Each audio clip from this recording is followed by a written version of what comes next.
When you know that you are queer, but your favorite drink is beer, that's gayish. You can bottom without stopping, but you can't stand going shopping, that's gayish.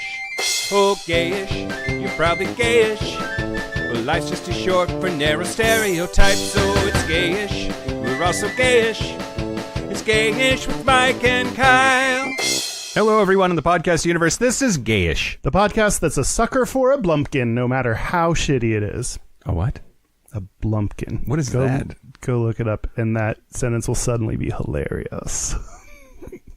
It's when you are taking a dump and get a blowjob at the same time.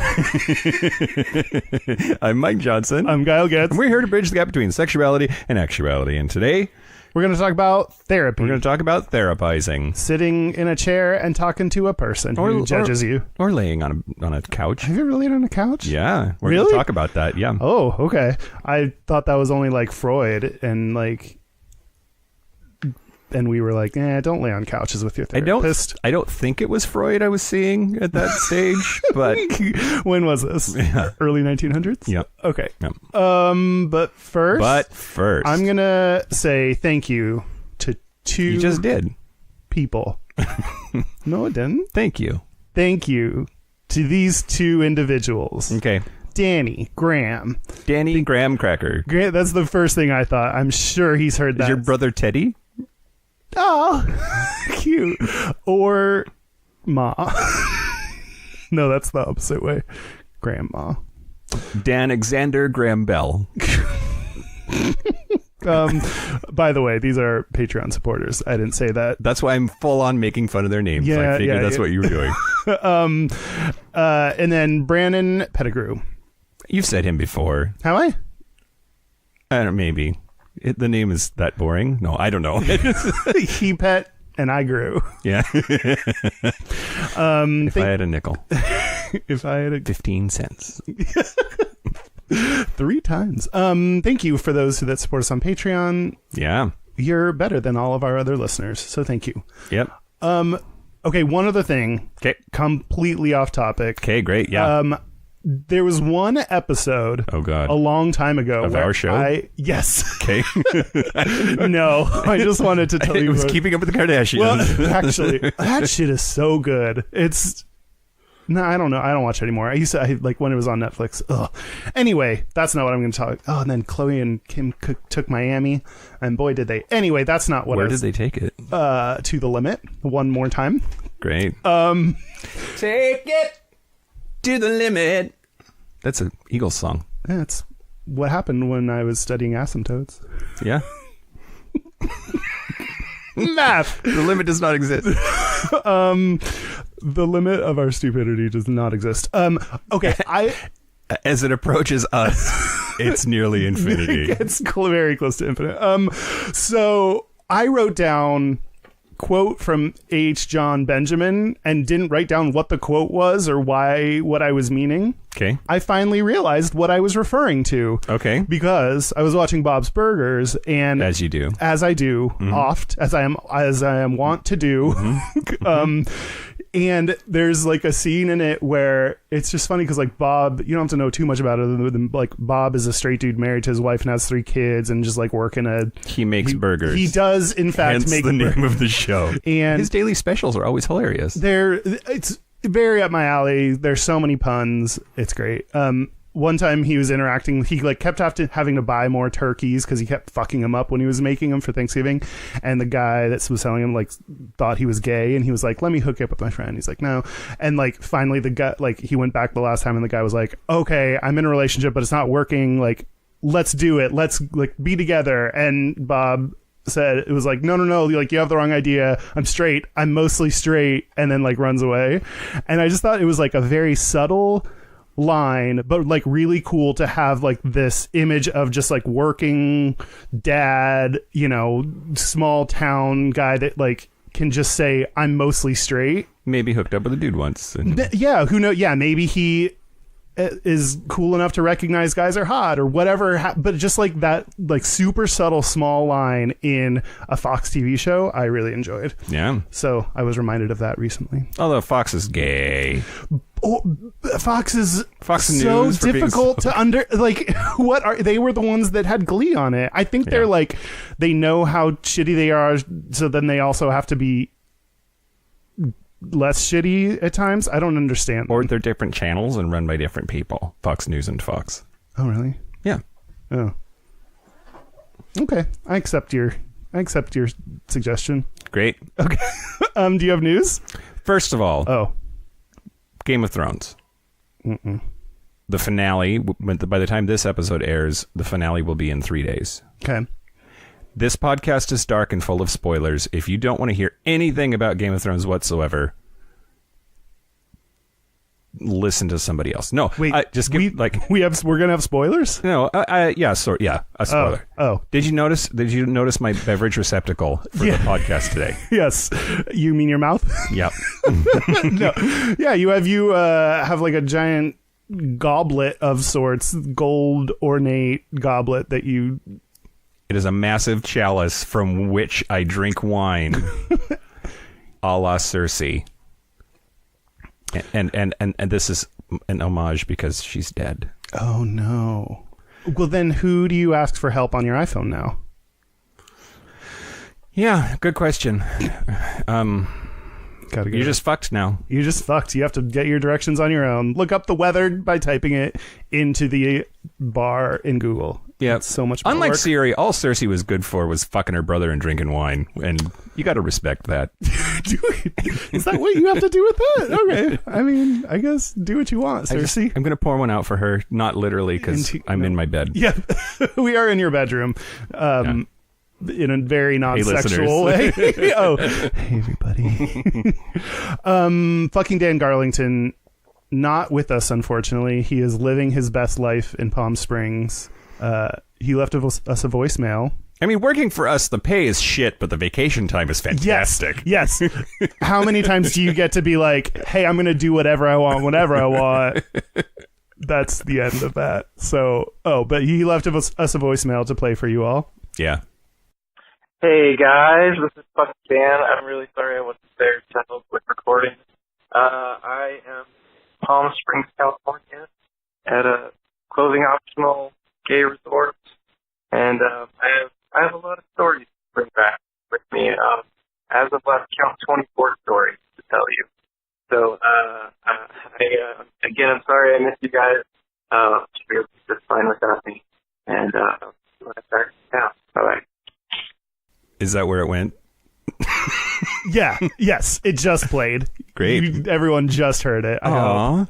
I'm reacting real time and not to hearing it 15 minutes ago. You remember. You immediately just now heard it, just like everyone else. Thanks for calling Dan and telling us about your stories. Yes. People were his first Patreon segment that he did. He did the last bonus segment. And just, I think we have a excursion planned all together to Mas Palomas. Oh man, can we do a live show from Mas Palomas? Can we be getting fucked during a live show? I'll be in the sling. Can we put a curtain up between us? You don't want to see that? Nope.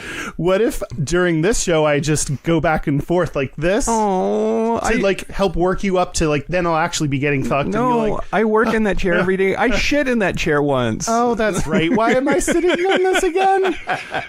That's what I said after my last Grindr hookup. Yeah. Why did I sit on that again?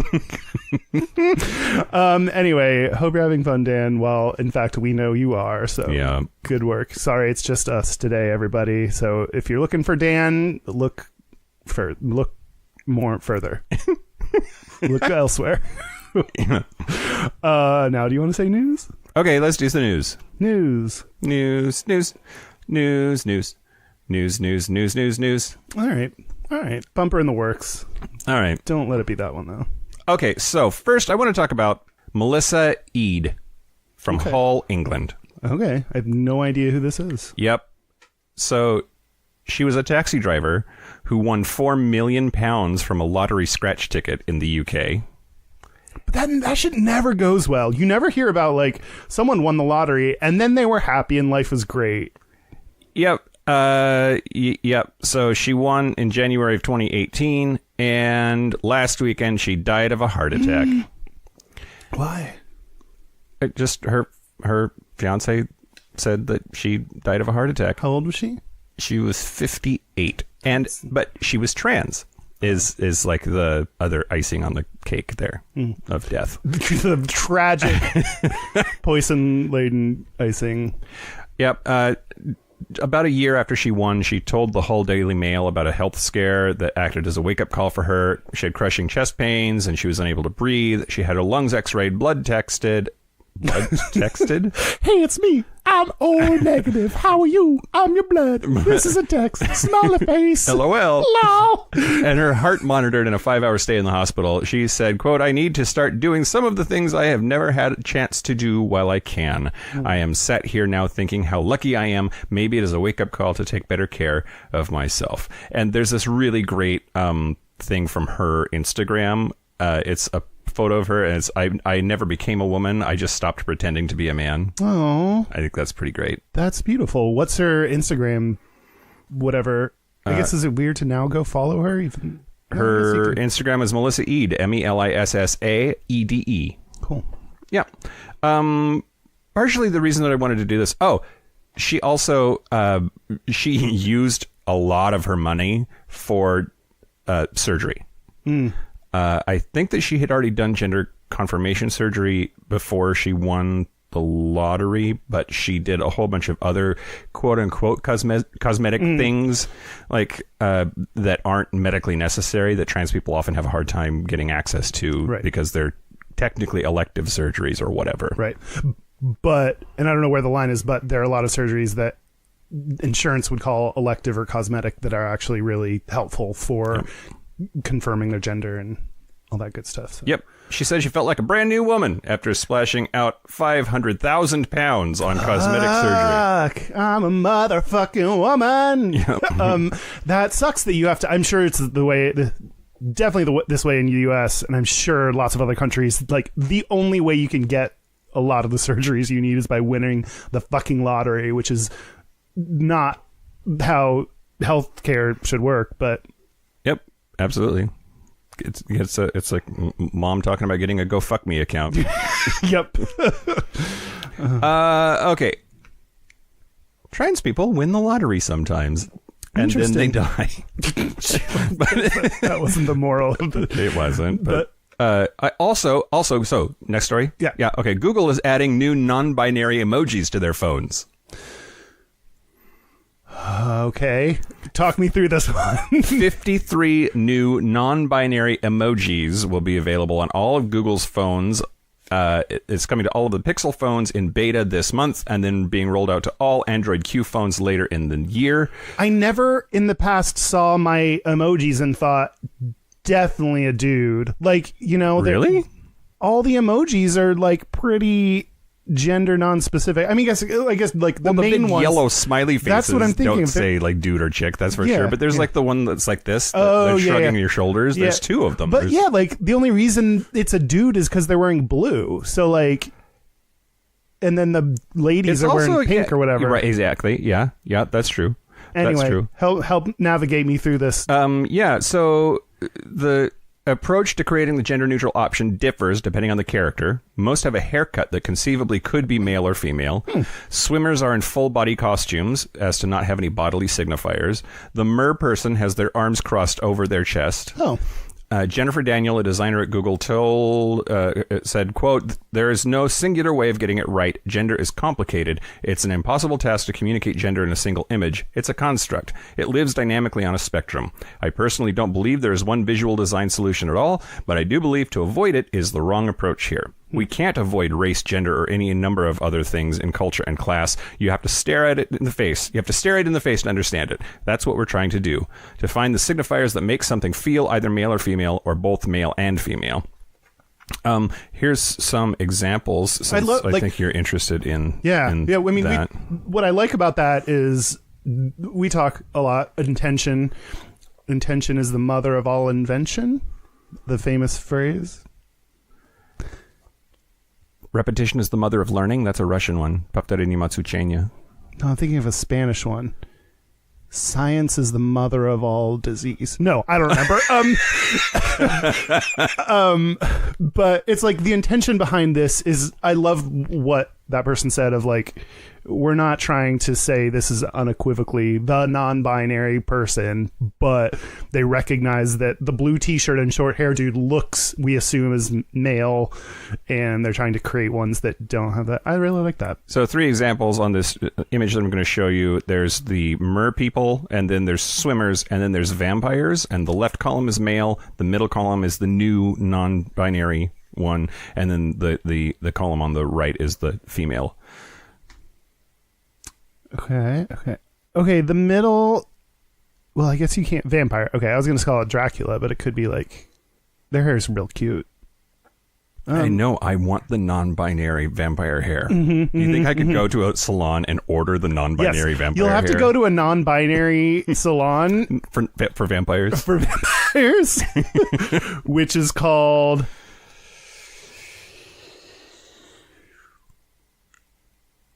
I want to shear your blonde. It looks real... Yeah. A little swoopy thing up top. Your hair is always so short, though. You'll have to grow it out a little bit. I know. I haven't had long hair for like years. Did you ever go through a phase where you had like way too long of hair? Like middle of my back. Oh, no. Freshman year of college. Did it look horrible? It was awful. It looked horrible. It was awful. Have you seen my hair where it's like a giant like white afro? It's like real poofy and curly and... No, when did that happen? College. It's always fucking college. It's like... Because you want to do different things because you're new and independent and flying, stretching your wings, whatever the... fucking your neighbor. And then you're also poor, so like it's great. Like the intersection of those things. I don't have to pay for haircuts, and I can pretend it's because I'm like, I'm a wild and a new person, and also I didn't want to do anything too permanent because I'm like always nervous about everything. So like hair is a good like, if I can, this is not a tattoo. This is something that I can easily change in the future. So it's like a real low risk way of changing yourself. We could get you tattooed hair. Okay, next story. Yeah. Okay, great. I'm sorry I have so many news stories. I just you took too long, so I came like you kept going. I kept going. So, preacher Steven Anderson, he's a United States preacher. United States. Gained a reputation for his extreme anti-gay and anti-Semitic views. Here's an example.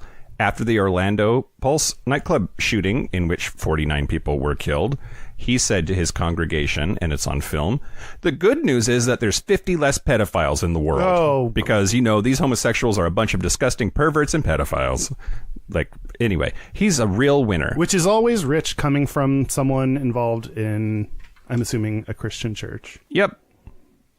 He was scheduled to preach in Dublin, Ireland later this month. But the country's Justice Minister, Charlie Flanagan, announced yesterday that his department has taken measures to ban him from the country of Ireland. Quote, in the interests of public policy. There's a thing called exclusion legislation, and the Minister of Justice can ban somebody from entering the country if they consider it necessary in the interest of national security or public policy. And there are...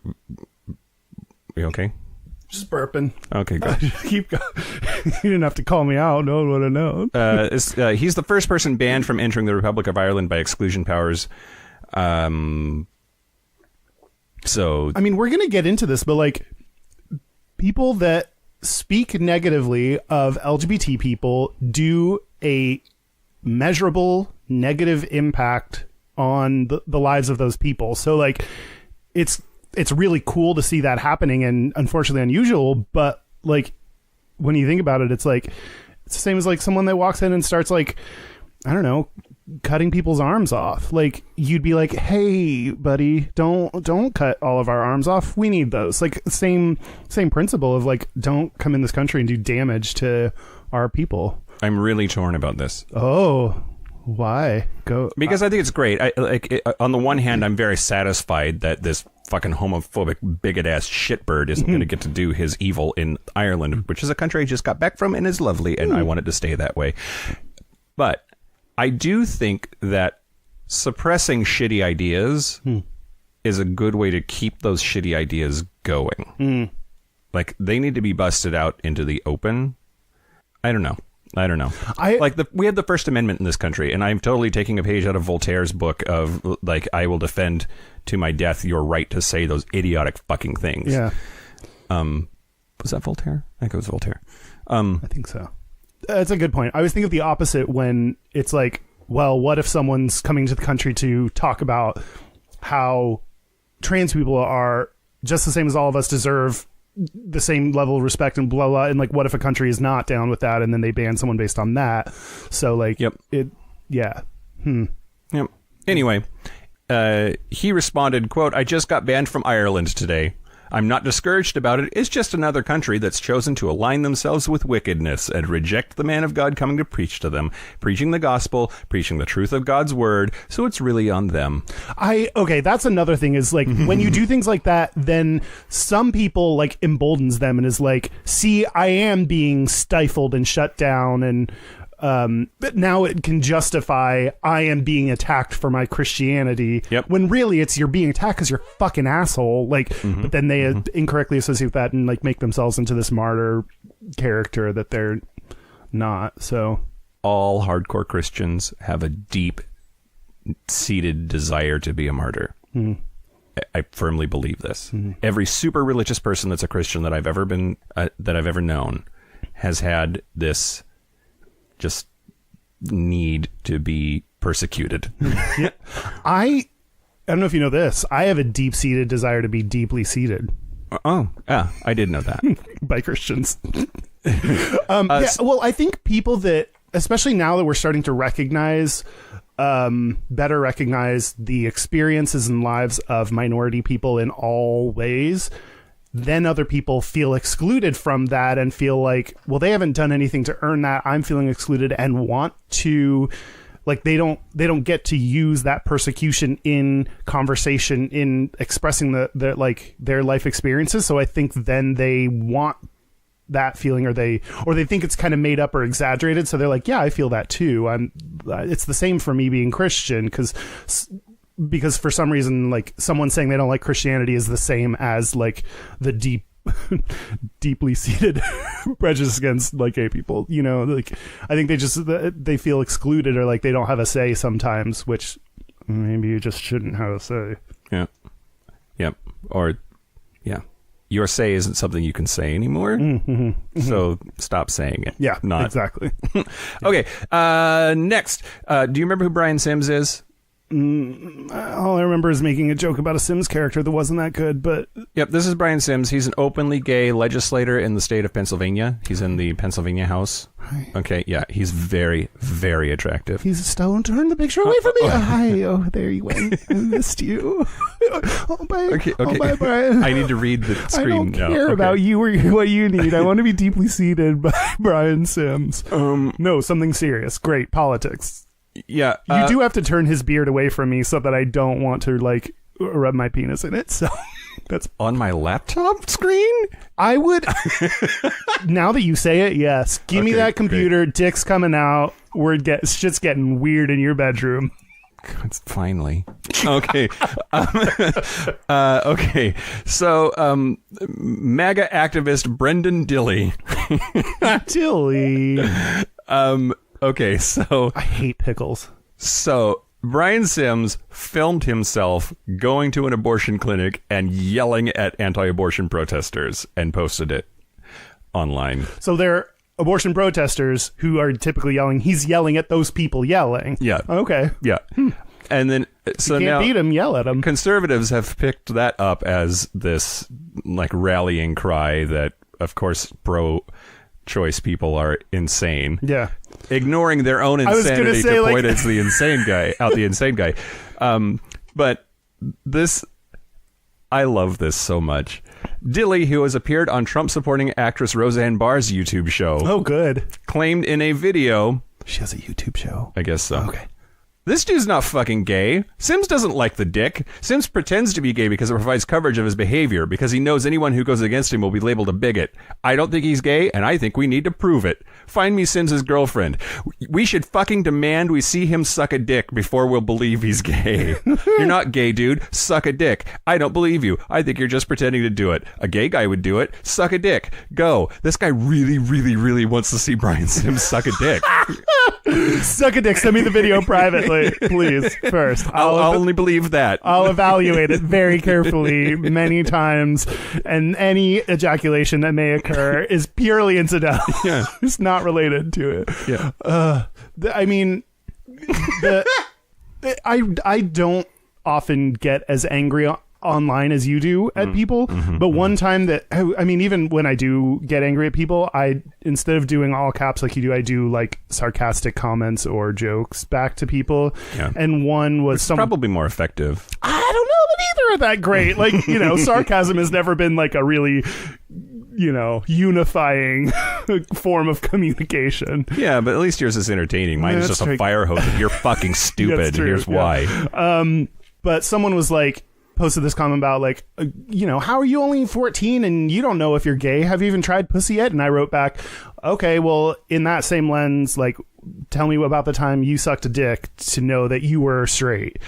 And everyone has this idea that you have to hook up with, you have to suck a dick or get fucked or fuck someone to know that for sure that you're gay. And it's just, think about it. When did you think, almost,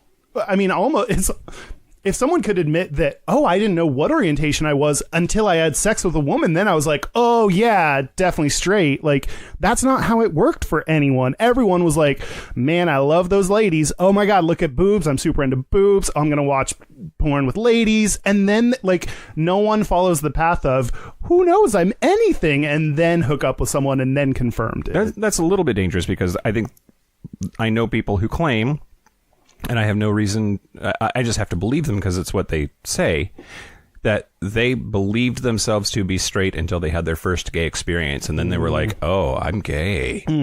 And like the switch goes on for them at that stage. Yeah, I'm speaking pretty generally, and I would love if everyone was like, I won't try to assign a...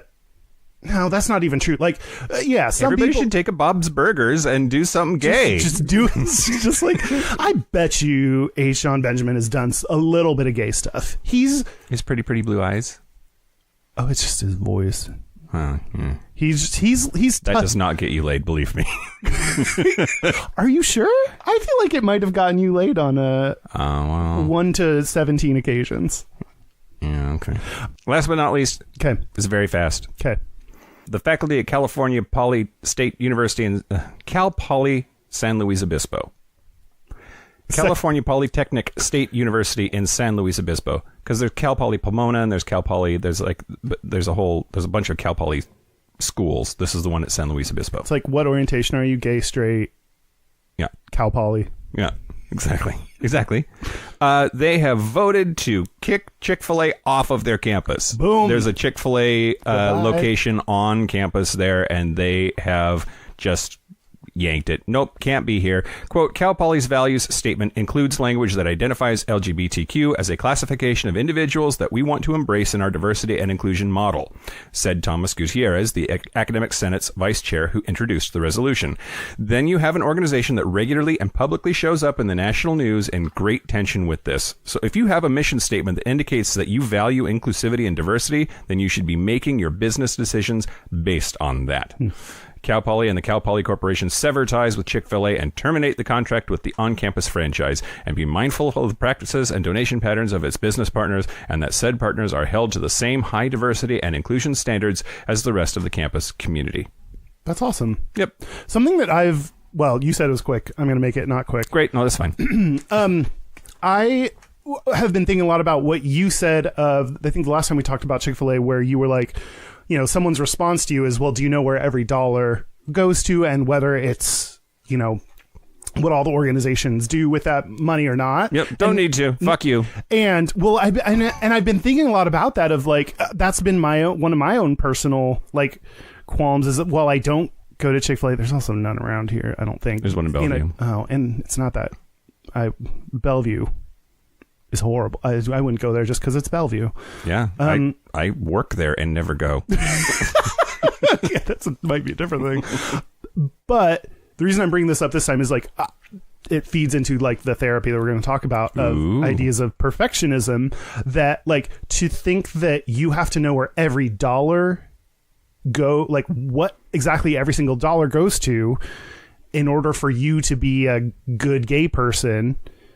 Like that's this trick of perfection that you don't need to do. What I don't know where every dollar goes to. What I do know is spending money on this place is supporting anti-LGBT funding. So you don't have to be perfect. You don't have to know where every single dollar. Yes, you probably are spending money. I'm probably spending money on something that I wouldn't want to, what I know, but what I do know is this information. Yep. And the rest of my money doesn't change what I do know about Chick-fil-A.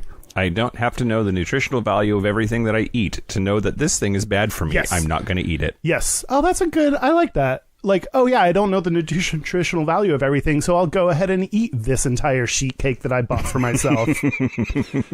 Hypothetical sheet cake that I bought for myself that one time. Whenever I buy shitty things at the store, like, oh, I'm going to buy this entire cake for myself, I always, in my head, have an excuse in case anyone asks. Like, oh, what's that? You know, I run into a random friend and like, oh, you're buying a cake. What's that for? I'm like, have the coworker ready whose fake birthday it is to like explain to them. It's never happened. Have you talked to your therapist about this? I don't know. No, I haven't. That's some severe anxiety shit going on.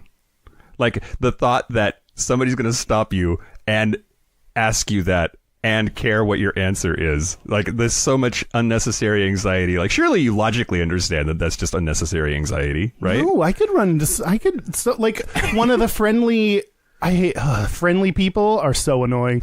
Like, one of the friendly checkout people at the local QFC could be like, yo, oh, look at that cake. There's one lady who I think always forgets me, and always when she looks at my ID, because I'm always buying alcohol, is like, oh, my cousin's birthday is the same as yours, and every time pretend like I'm surprised or interested and go, oh, crazy, and then be like, can you fucking just approve me and like let me go about my day? Yeah, but that's different than an entire artificially constructed backstory for these carbs that you're buying. Like, I don't know. Is this therapy? Do you want to talk about therapy? Should I lay down on the ground right here so you can therapize me? Yeah, let's talk about therapy. Let's talk about therapy. Can I tell you? Can I start with stats? Yeah, let's do some stats. Start with stats. Stat.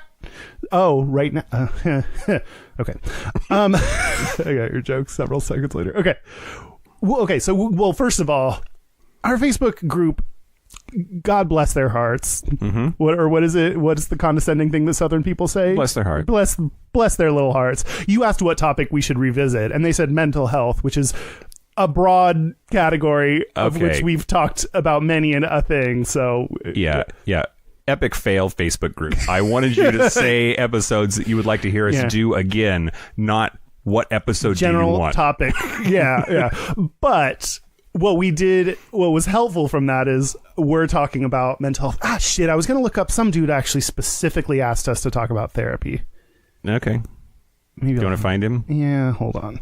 Was it on Facebook? No. Email. I don't remember. Twitter. Our Instagram is @Gayish Podcast. Did you see someone posted several comments on the YouTube episode, like the YouTube version of the episode we posted to circumcision, talking about the study of African men that you talked about? Yeah. It was like a lot of like, it seemed like someone who knows shit about stuff. Like, I think they're a nurse or a doctor or something. It was like 4 comments that was like, they paid the African men for this survey, so it's gonna come away with the results they wanted, and they intentionally didn't ask things about like certain glands on the foreskin, because then when they're circumcised they don't have a comparison, so they like left it out, which is not a fair thing to do. Because it was YouTube, I was automatically like, at first like wrote it off, but then it's like, I don't know, maybe there's something to it. Ooh, okay. this is a suggestion. Oh, I always forget to ask people for permission. This is a suggestion from Charbel that was sent to our Gayish Facebook message. Charbel? Charbel? I don't know. Anyway, so here you go, Charbel. Okay. In addition to getting feedback from people that they want us to talk more about mental health, we haven't done like a deep mental health issue. Yeah, we haven't cried in a while. For a while. Yeah, well, at least not on this podcast.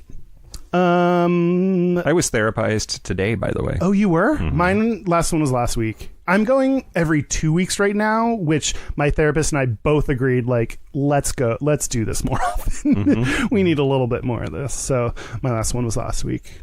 LGBT people, something I wanted to read. This is from, I thought I included the source. Where did it go? It's on my page. There it is. NAMI, the National Alliance on Mental Illness, which is the nation's largest grassroots mental health organization dedicated to building better lives of the millions of Americans affected by mental illness. NAMI.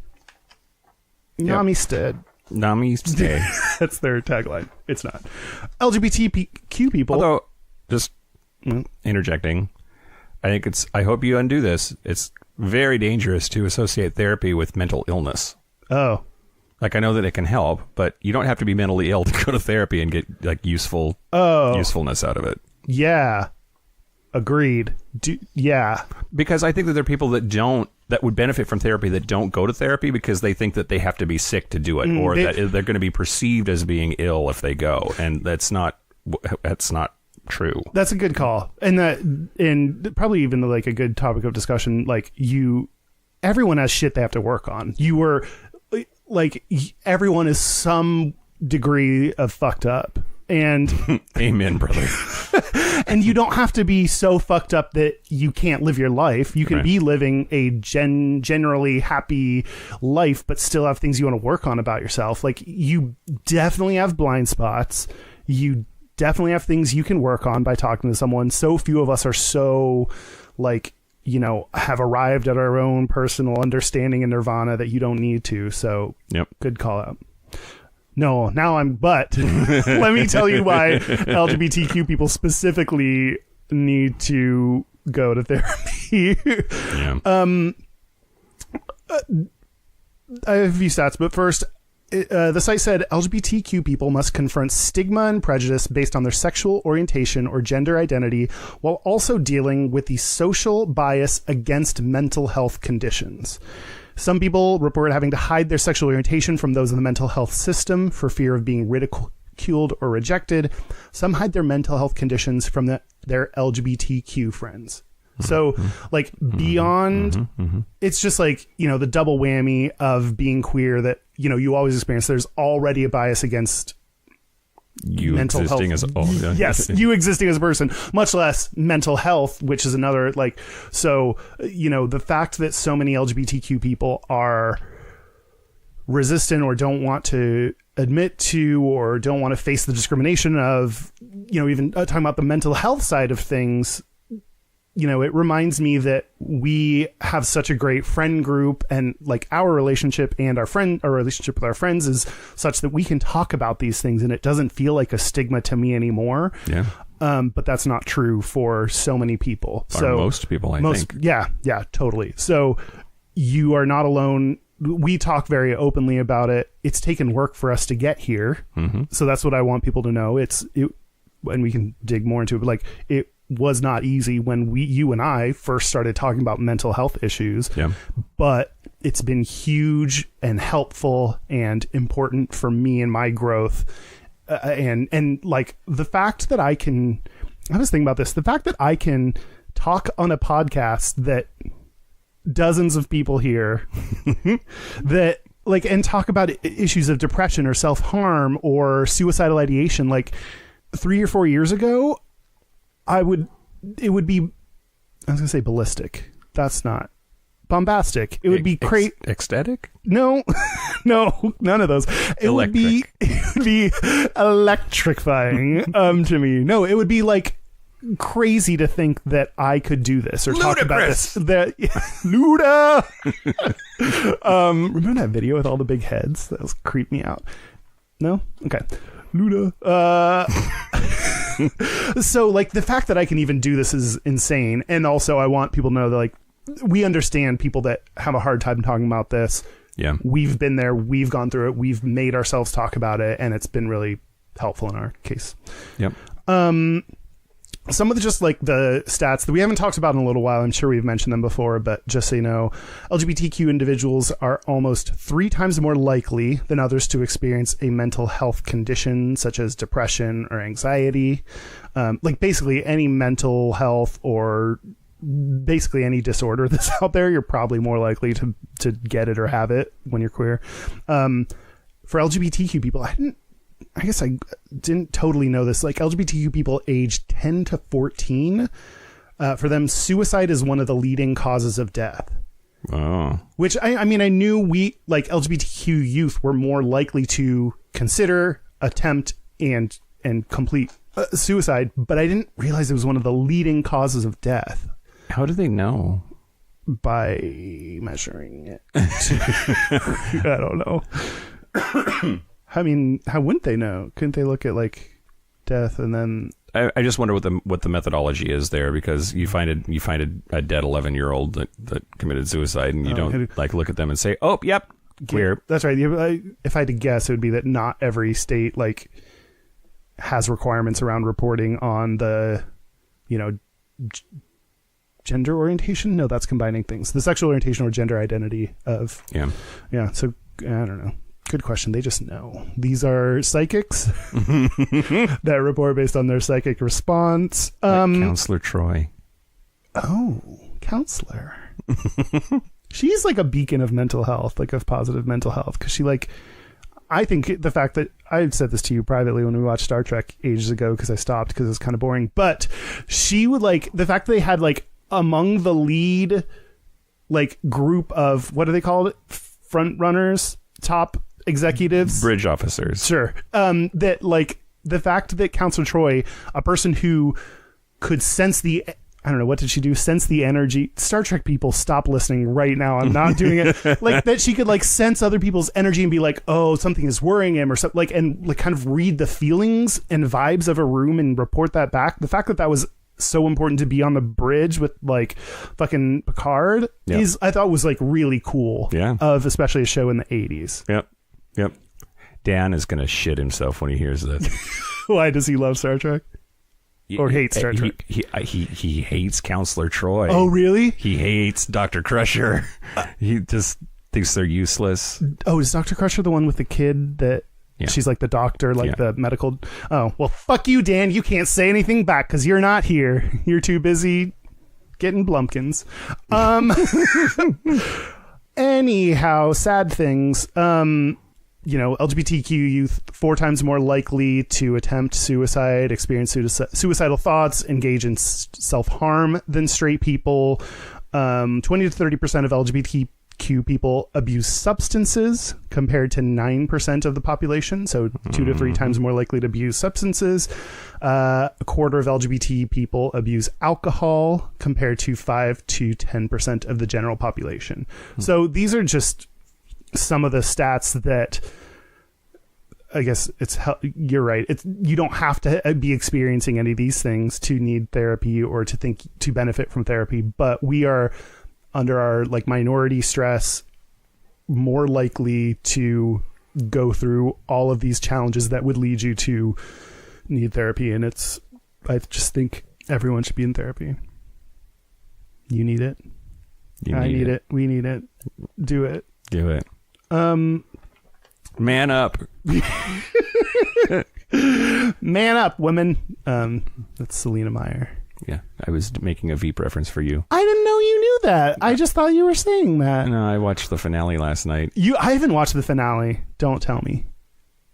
It's does Cersei die in it? Mm-hmm. I'm so excited. That show is so good. Any Hoomsels. Well, okay. How should we get into therapy? How should we get into therapy? No. Oh, no. I meant you and I right now. Oh. Talking about it. Therapy means a whole bunch of different things. I didn't realize that until I started going to therapy. There's different kinds of therapy. There's different kinds of therapists. There's different methodologies. There's different outcomes. It's it's crazy time. So if you can get yourself over the hump of, okay, I want to, need to, would like to go to therapy, even then you have the hard job of figuring out the differences between all these fucking kinds and find a therapist that you like feel comfortable with, or that you have some kind of connection with, because that's necessary. And that was really hard. Like I think it's not an easy job. Did you experience, like, when you were first looking for therapy, what made you do it, or why did you first dive start into this? Yeah. All right. My ex-wife refused to go to counseling with me as couples therapy and forbade me to go by myself to individual therapy. Was this before or after you came out to her? Before. Okay, so were like things already not working, and or why did couples therapy even come up? Because we were not banging. Why? Why do you think that is? Do you have any ideas about why that might be? Because she stopped banging me and was probably banging somebody else. But I mean, you were banging someone else emotionally. Yeah. So I don't remember where in the phase of all of this, like the timing of all of this, that was, but it was definitely emotional fornication for sure. Yeah, for sure. Okay, for sure. Or with Manhunt or whatever. Yeah. Oh. So were you on Manhunt at work? No. Oh, okay. I was maybe on my phone. Okay, but that was back in the day when we didn't have that. So maybe on my on your flip phone. Yeah, I had to. Yeah, anyway. I remember the first phone that I had that had like Internet Explorer on it, so that I could go. Oh my god, it was so fucking slow, but I was still so grateful. Yeah, exactly, exactly. Like the first guy that fucked me. Yep. He was slow. I don't know. Slow. No. So sorry. I went behind her back to go to therapy the first time. That's nuts, though, that she would try to control you in that way. Like you can't work on yourself. I have lots of theories about why that was her reaction. Most of them just come down to control. That somebody else would have some sort of control over me, and that was a threat to her. Like they were going to convince me, they were going to show me how fucked up she was and make me leave her. Or yeah, I mean, like they say that about like abusive spouses, not saying that she was or wasn't, but like that I try to isolate you from your friends and your family and everything, because then they have more control over you. So I'm pretty comfortable saying that she was emotionally abusive. Like that's a pretty easy. Which is like, I mean, you focus so much on. I feel like a lot of people, including myself, until you've talked about your experiences being married to a woman, like kind of like you just write that experience off and be like, oh, didn't mean anything, you were gay. But it's a real relationship that happened. You really cared about her. She really cared about you in whatever weird, ways that was. And they have a real lasting impact on you. And so like, it's hard to get to the like, no, I was still in a relationship where I experienced emotional abuse. Like, it's not that those experiences, including the abuse that you experienced, is no less valid, even though it was, you were gay during that time. You know, like that actually doesn't negate everything that happened during that relationship. So right. Which is, it's a convenient go-to, right? Like, especially right after I left her, it was easy to just like compartmentalize all of that whole relationship and just tie it with a nice gay bow. Yep. Like that's but it's not true. Perfectly frilled ribbons attached to it. Oh yeah. Sparkles. So the very first person that I said out loud the words "I am gay" to was this therapist. I had said to friends in college that I was bi, but just full on like, yeah, I'm gay. I had not said that face to face, like chatting online or whatever. I'd said it, but like to an actual live human being, he was the first one that I ever said that to. And he had his hands full. Wait, hopefully not literally. Not literally. Okay. No, he didn't pull out your dick at that point. No. Do you think, was he gay, straight? I don't know. Interesting. I don't know. I think that there's a very intense. So when you meet with a therapist, at least I can only speak for myself. Maybe this will resonate with you. I am so programmed to read other people and try to anticipate their needs and wants and emotional state, and all of that is so automatic. A good therapist will not give you anything about their personal life, about what they think or feel. At least for the first few sessions, their job is just to get to know you. And that means they are not part of that process. And it's very, very difficult for me. I'm like working real hard to like look for cues about who is this person? Are they married? Do they have kids? Like how old are they? How do they feel about gay people? How do they you want to take care of their needs because you're so used to taking care of other people that like to not get anything back from them and have you be the only one being taken care of. It's excruciating.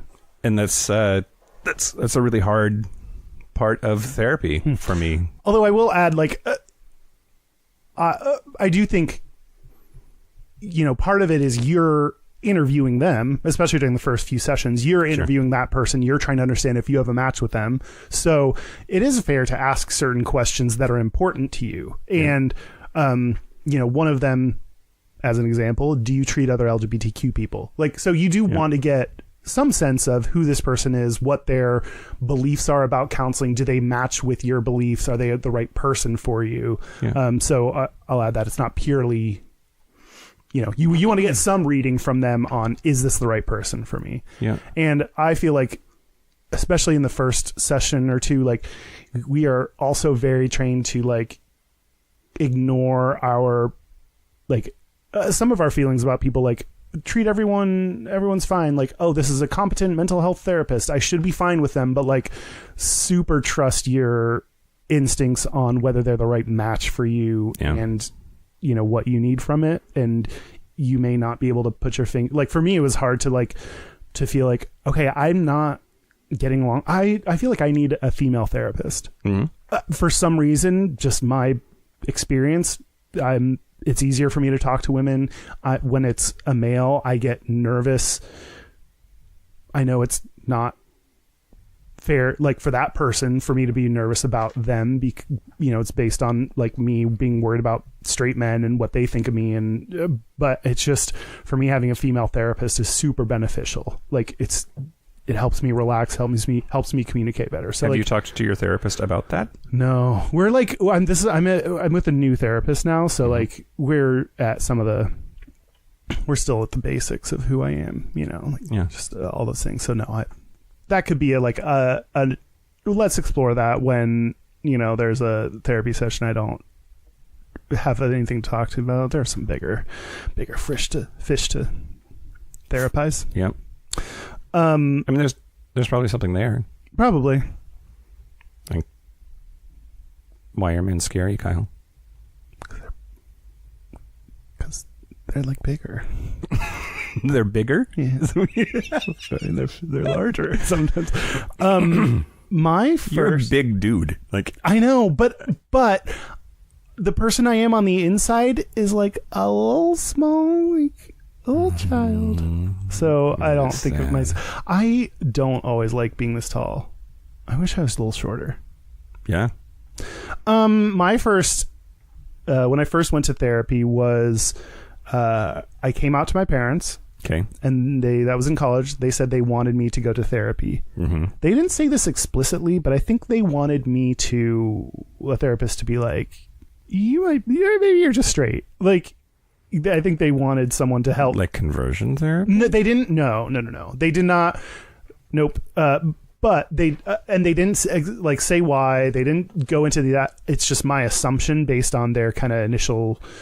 I mean, like the negative reaction they had for the first year or two or whatever. But that they wanted someone to talk me out of it. That's my assumption. Interesting. I went to therapy. And it ended up being this like grad student who he was himself gay. So I think that desire for me to go to therapy to fix me like really didn't work at all. And it was interesting because it was nice to talk to a therapist at first, and then like I started becoming attracted to him because he's a dude and I was gay and he was older than me, and I think he had like his ears pierced or something, and it was like, how can I not, like what who am I to It's always been a low bar, hasn't it? No, I think it's a high bar. It's just that there are lots of people in the world that meet that. Did you like my reframing of that? Yeah, negative into sort of positive? Buddhist of you or something. Yes. Zen. I don't know. Buddha loves me. He sits on my dick. You and sitting on it today is just like I don't know why. He's got a fat body that likes to sit. I got a fat Not all dick. of them are He fat. licks- Oh, they're skinny Buddhas? Mm-hmm. Oh, maybe this Thai is just... Buddha's skinny. He's little. Oh. He can sit on my dick too if he wants to. At the same time? One after another. Would you be a Lucky Pierre and a Buddha sandwich? I would be Lucky Pierre in an anything sandwich. Okay, great. Anywho, something. Hey, Cal. Hey, Mike. How's this going? We're scratching the surface of therapy. That's good. Yeah. You're saying that there are a bunch of different kinds of therapy that you have to wade through. What I don't want is for people to get like, I'm the type of person that the more complex something seems, the less likely I am to do it. Oh. So like hearing there are a bunch of types of therapy that you have to wade through to actually do it, like makes me like, oh, I can't. That's too. I have Okay, to no, that's fair. do a whole bunch of research now, and I like that makes this like process really difficult. So I mean, my suggestion is like, as long as you're safe, as long as you're personally safe, meaning you can go to a place where you feel like they are supportive or can be supportive or whatever. So as long as you're being safe, just try it. Just go and. Jesus, lots of burps. You having dude. feelings? I'm having lots of wine feelings. Mm-hmm. My feeling is I want more wine. Mm-hmm. Mm-hmm. There it goes in your mouth. Num num num. Pretty sure he puts them somewhere other than his mouth. Oh. Butt chugging rosé. Yeah. That's It's fantastic. so good. A little pink from a pink. Have you ever nose blasted rosé? Yeah. Neti potted with rosé. Very dangerous. All professionals recommend not doing it, but it's worth it. Okay, so One of the funniest things that we've ever done, I think, was the segment on our fake clip show. yeah. When we did the sounds of what nose blasting sounds like. It's so good. I don't remember what any of the noises were, but they were like, I remember very nasally and like weird things like that. So good. You think that's a gem lost in a sea of everyone confused because Pearls Those are before weird. swine. you're gonna come on a pig's face? Yep. Is that what that means? Okay, good. Yep. I love the bacon.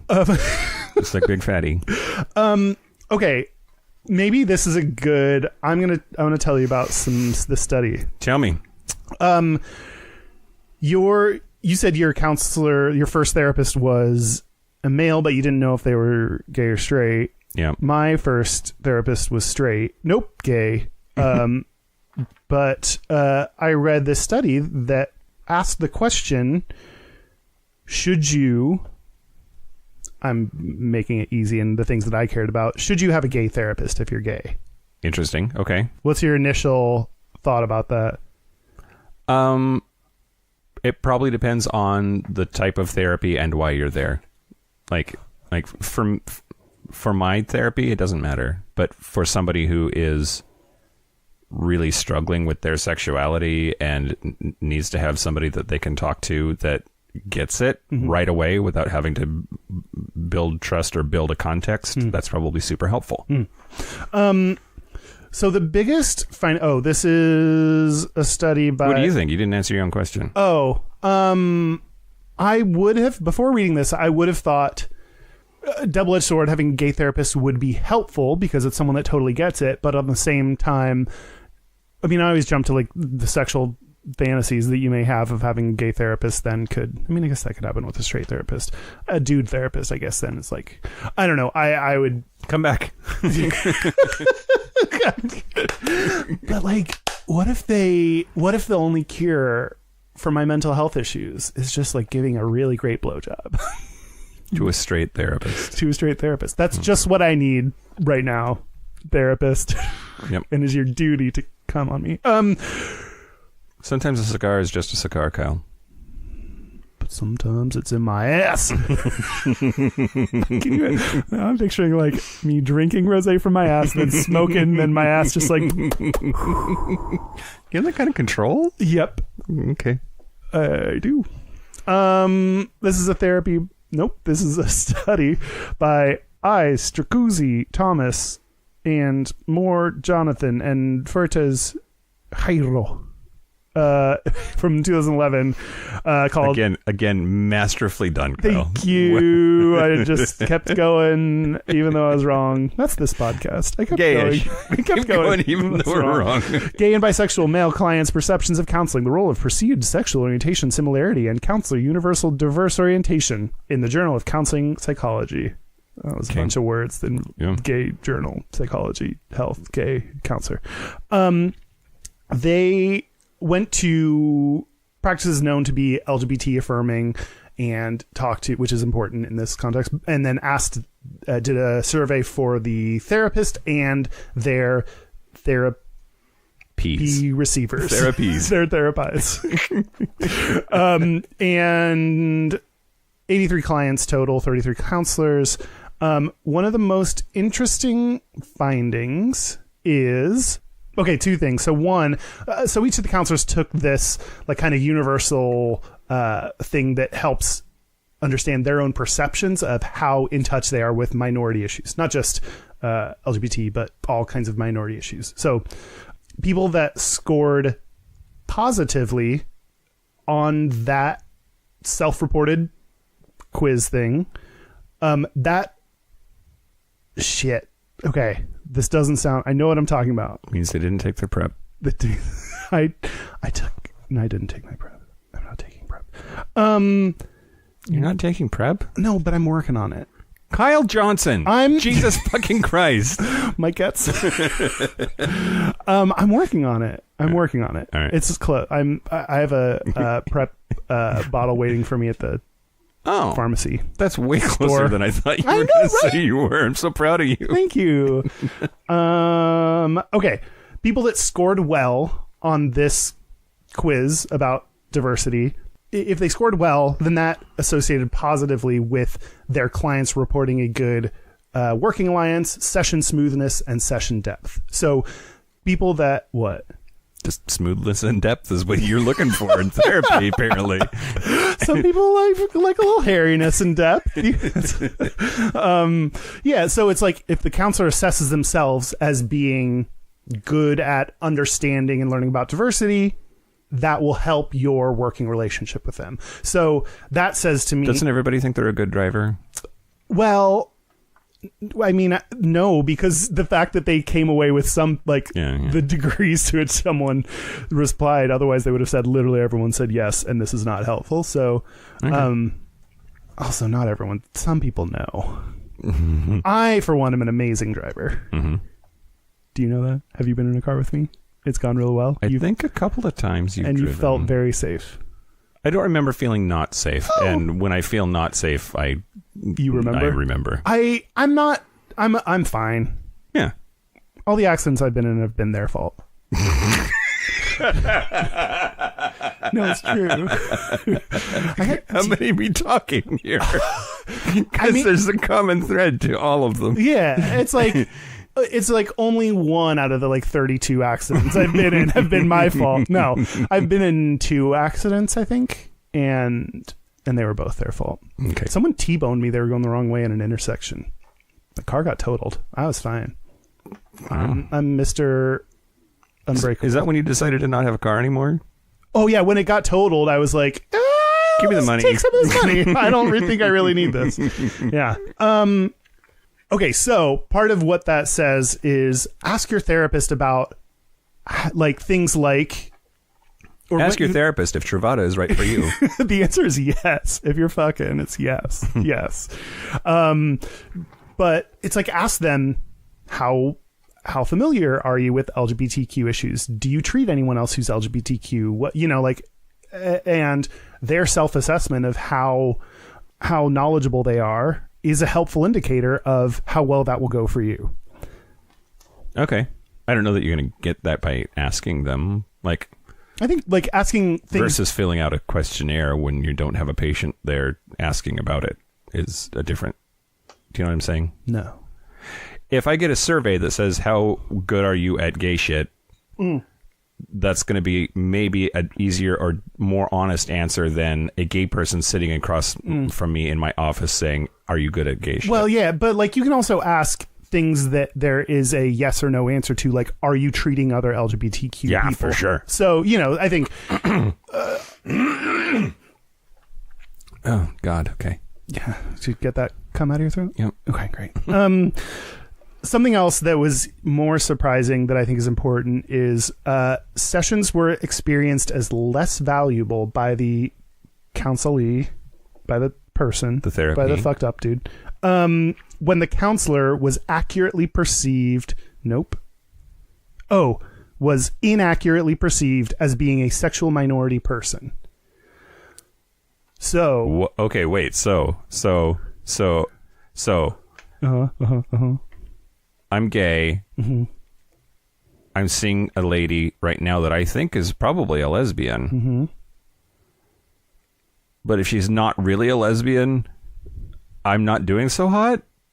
correct. It said, and specifically Mike Johnson, not doing so hot. That's what this report found. I mean, yeah, like the idea, and I think my interpretation of this is when you think someone else is queer, then your expectation about your interaction is going to be way different than if I'm talking to a straight therapist, then I know I have to do some more of the legwork. I know I have to tell you about some of the things that you don't know about versus if I think you're gay and then it's like, oh, you get it, you know, like, okay. So that to me says, I mean, one, don't make assumptions about the orientation of your therapist. And two, even if you think they're gay, I mean, just don't, I guess. No,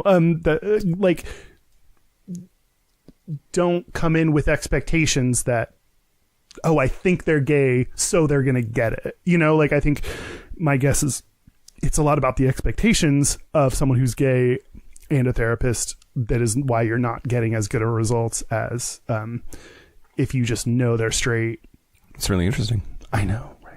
This is not the data I was looking for. I couldn't find the rates of how many gay people are in therapy.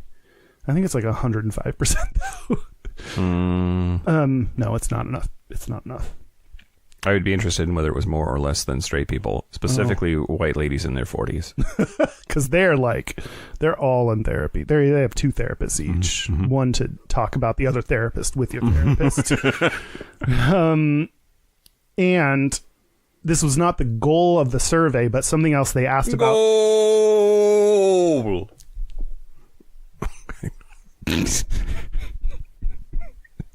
Are you still trying to attract those people from Spain? Yeah. Football. Football. We did it. They're all listening now. Good work, us. We haven't looked at our numbers since that Spain episode. Yeah. Do you think we've made a big jump in Spain? Hola, España. By doing an episode about Spain in English? Do you think they like that? I think they loved it. Okay. They also asked about religiousness. Yeah. Religiosity? Is that a word? That's a word. Great. I knew that. Clients who reported higher levels, and keep in mind, they're specifically looking for the people in these groups are LGBT individuals and practices. I'm having a hard time finding all the right words about therapy because there's so many different things. Anyway. Does therapy make you nervous? Talking about going to therapy? No. But the details of it, maybe a little bit. Okay. I'll get into it. Maybe I'll just talk to my therapist about that one too. Clients who reported higher levels of religious commitment reported lower levels of perceived improvement. Yeah. Well, one of the, so this study, good studies, did not claim to know the answer, but they gave some speculations that... I want to give mine. Do it. I would speculate that people that are highly religious believe that whatever is going on for them is God's will and that they cannot change it. So even if they go and even if they get good advice, what's the point? God made me this way. Like, you can't fuck with God's plan. Yeah. Like that's very similar to, they were like, people that are religious are more likely to have this like homonegativity, I think is the word they use. Yeah. Like, that's harder to break. It's harder for someone who's religious and grown up believing they are inherently bad. A lot of us grow up thinking that, but to have it like from a spiritual religious level, like you fundamentally were created wrong as a person and God is not God doesn't like you because of that, like to try to change that, I would think would be like way harder to break those religious beliefs that you have. Yeah. So, that's the only study I have for this episode. I don't know how often we go to therapy as gay people, but it needs to be way more than we do. It's all right. We're already at an hour and a half. So I know. we don't need more studies. We don't need more studies? That's good, because I don't have them for you. Okay, let's talk a little bit more about our therapy. Okay. What you mentioned the types of therapy. Yep. Do you want to talk more about what types you've experienced? Sure. Yeah. Do it. I mean, a lot of them are just talk therapy. Like the therapist knows that they're doing something differently, but I didn't necessarily know that they were doing something different. Yeah. Right. Which is one of the things I want to put out to people who are like me and nervous. If you say there are a bunch of types, like most of the time you can go in and say, I want to do talk therapy. They'll get that. And that just means we're going to talk to each other. Yep. You'll get things out of it for sure. So you don't have to go in knowing like, I want this specific kind of blah, like ask them about the strategies they use. So learn about, what is, but like you benefit, even if you go in, talk to a person, they say nothing and you leave, that will be beneficial. Yep. Going to therapy is helpful regardless. So that's what I would put out to people like me. Yep. So yeah, and I mostly have had talk therapy, but so I forget when it happened. I think it was after I came out to Alyssa and left her and was living with my fraternity brother, One Ball Dan. Are we including her name in there? I've said Alyssa 100 times, haven't I? I don't know. My ex-wife. Great. Well, I don't know. You can tell now. Do you care if I put have I told this story before on the podcast? I'm not sure. Trevor and I, when we first started dating, Alyssa and I were still married, and we were finalizing our divorce, but we had been separated. It's not like it's not that salacious of a story. That part isn't. But Trevor went into my phone and renamed her Cuntzilla. Oh yeah, I think what I remember bleeping is that nickname. Okay. Because I think at the time, I've gotten better about like just letting us both say what we said and editing less and just, are you okay putting all of that out there? Yeah, great. Sure. Oh, great. Okay. Sure. Yeah. But so every time that she would call or text, my phone would go, bloop, bloop, Cuntzilla. Da-da-da-da. It said her name? No, like it wouldn't say her name, but like it would show up on the screen. But this was back in the day when like phones first started getting integrated with like work email and that kind of thing. So I was at the time, and you have to bleep that. That's great. It's been a while. Hello, old friend. Hello, old friend.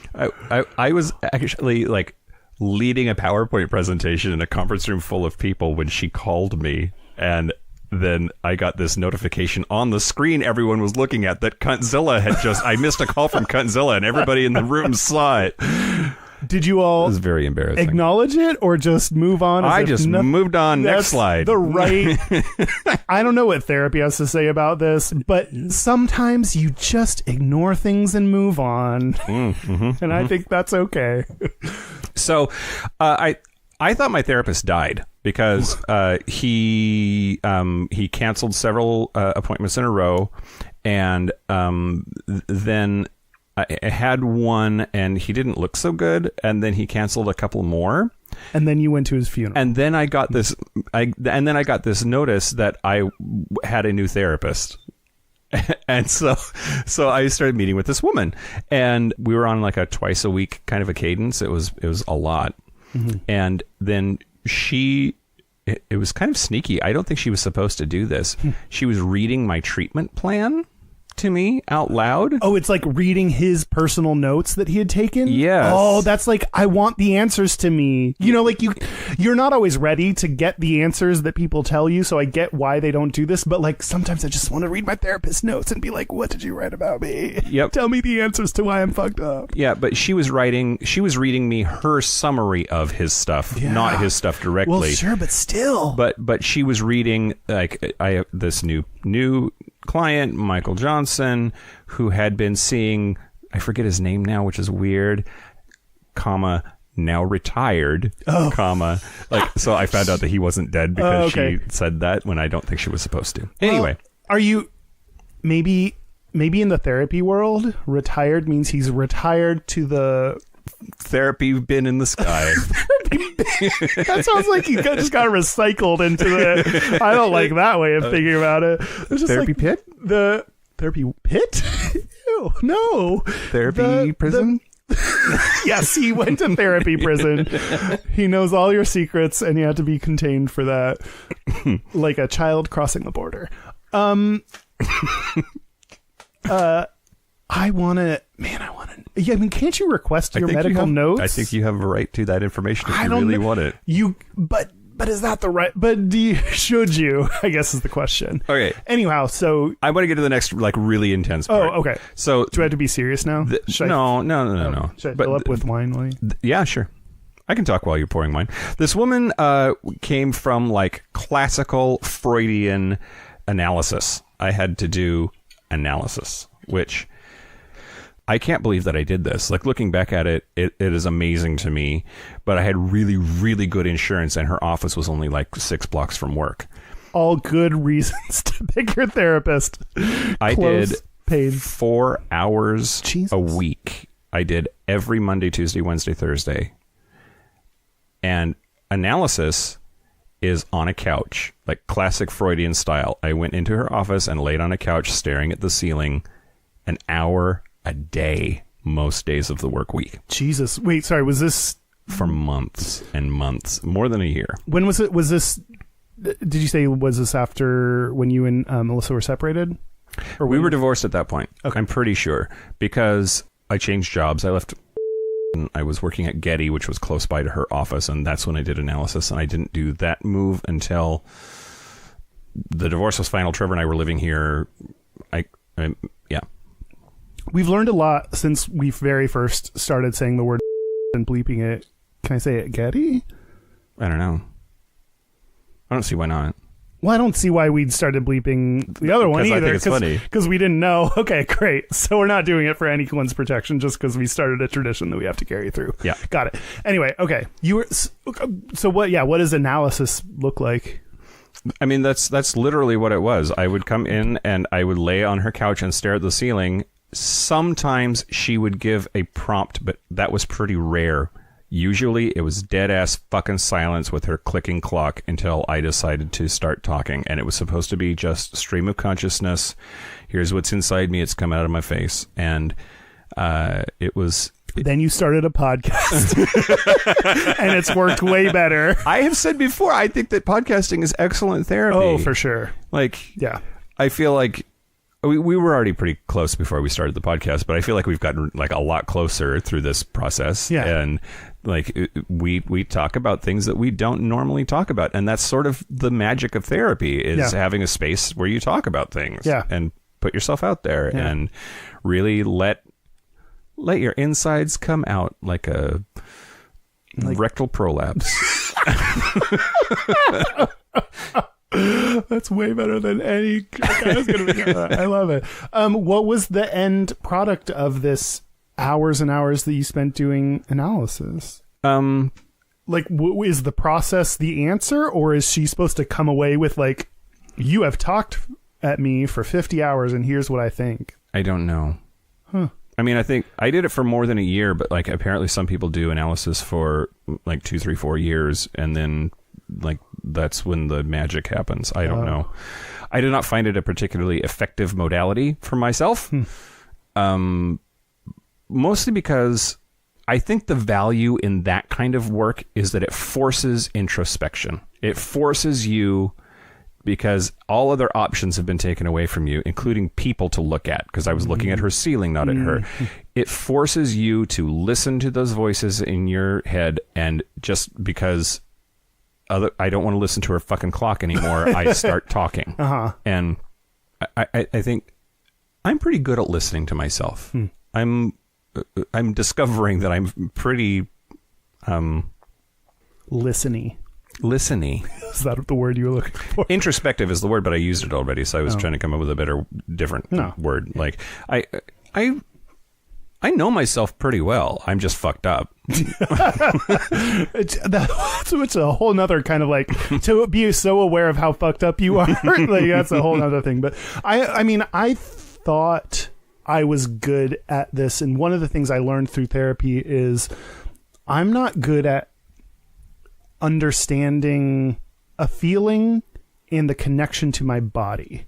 Oh yeah. So even if you think I would also say, like, even if you think you're good at things, I feel like the people who don't think they need therapy are probably the people who need it the most. Yeah. Because everyone is fucked up. So if you think you're not fucked up enough to need therapy, then you're the fucked up one that yes, exactly. Fucked up best. Is that the word that I now am going to use?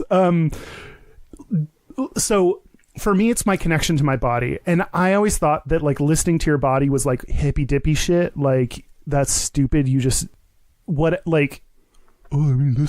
sit and listen to my body is like just something that someone in yoga would do, like, which is stupid as well. But it's listen to my body. It's horny. Listen to my body. It is very erect. I have heard you.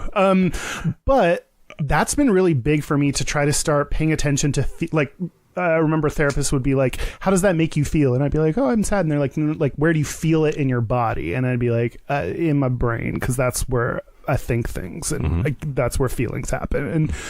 And to one of the biggest things that clicked for me was when I was asking my therapist, there's sometimes when you're watching Netflix and it's good because you're relaxing, you're taking your own time, you're like watching a show. And there's sometimes when it's bad, you're like avoiding the world and being a trash person. I didn't say it like that, but like, and I was like, how do I know when how do I know if it's good or bad for me? And I, as this like very analytical person, you always come across on the podcast as the person that's more analytical and into the like, which is funny to me because like I am also that way, but maybe a little less so than you. So, but like I just wanted her to say, you're allowed to watch Netflix for this number of hours and that's when it's fine. You know, I want to just give me the answer. Yeah. And she said something that I was really annoyed at. She was like, you'll feel it when it becomes like when it's not helpful anymore. And I was like, in my head, I was like, well, that's stupid. Too bad I didn't get anything out of this, you know, moving on. Then I paid attention to how I felt, and I can feel the moment that it goes from watching Netflix and it's relaxing and helpful to I shouldn't be doing this anymore. I need to get up and take a walk or do something. I can feel it in my body. I know the moment when it goes to the next episode and it's now not helpful, I can feel it in my body. Yeah. I don't always do anything about it, but like that is one of my biggest takeaways from therapy is like learning to like be more in touch with how it feels in my body. And that gives you a lot of clues that I've been ignoring for a long time. Yeah. Yeah. That's really interesting. Thank you. That's good. That's interesting. I don't think I've learned that. I don't think that's been a part of my like therapeutic process. I know that it's a thing. I've had like my current therapist, she asks me pretty often like what does that feel like? But are you able to answer that or not? Sometimes. I just always had a hard time answering where I felt it in my body. I was like, always thought that was a stupid question and I didn't like it. And I was like, you don't feel feelings in your body. You feel them in your brain because your brain is the thing that sends the message. Like, I just thought it was stupid. So like, to connect that to where you feel in your body is, I think, helpful. Like when I'm sad, I always get a sore throat. Does that count? Oh, yeah. Oh, yes. Of course. That's weird. Is it because you suck dicks when you? Sometimes you get strep throat after real deep throating a dick. Do you ever get strep throat? No. Oh, me neither. Like actual, like medically diagnosed strep throat. Okay, here's the thing. Quick PSA. Great. Not every Penis service announcement. Not every bad shit that happens to your throat is strep. That's like all moms think that their kid has strep, and like it's way over said. Like kids on the playground are like, I have strep. Like, no, you don't, because you wouldn't be here at school. Yeah, you little you bitch. Couldn't like, swallow your PB&J, or you can't bring peanut butter to school anymore. You're J. But you mean like a streptococcal infection of the throat? Ooh, it's definitely streptococcal. I got cockled, and now I have strep. Yeah. Putting the cock in streptococcus. I've definitely many times gotten strep from super deep throat in a dick. Good for you. You're welcome. Whoever that was, I think it's just random hookups, so I don't. But man, I got strep for you. You're welcome. I think I did real good. Anyway. To back up just a little bit, I'm really very proud of you that you immediately associated my sadness with dick sucking, because I think... Sorry, no, you said a serious thing, and I asked if it was because of dicks. But yes, recognizing a sore throat connecting to, I was going to say sucking a dick. No, what? Sadness. Yeah. Sometimes I connect sucking a dick to sadness, because it's like, I don't want to feel anything. Just give me a dick. Anyway, backing up even further. Yep. One of the outside of, I've done a lot of talk therapy. You'll hear called CBT, cognitive behavioral therapy.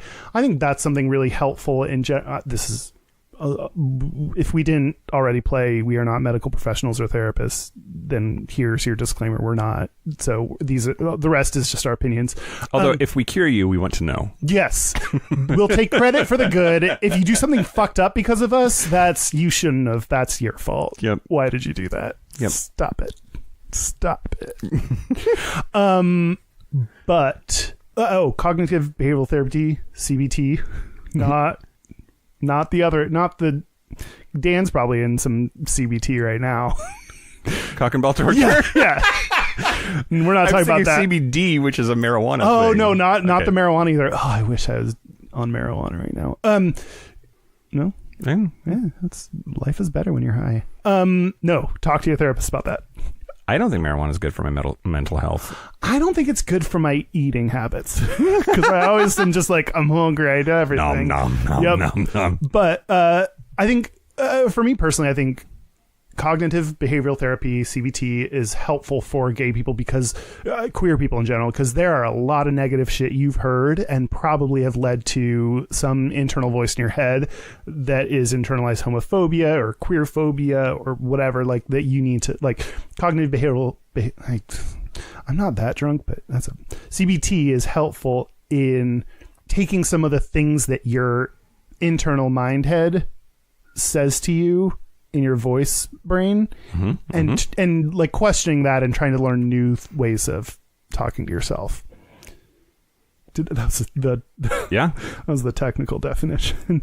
But one of the unusual or different forms of therapy that I've done is, I was going to say EBT. EMDR? EMDR, thank you. Oh, have I told you I was going to talk about EMDR. Oh, do you want to say things about it before I get into my Yeah, sure. Okay, so EMDR is eye movement desensitization.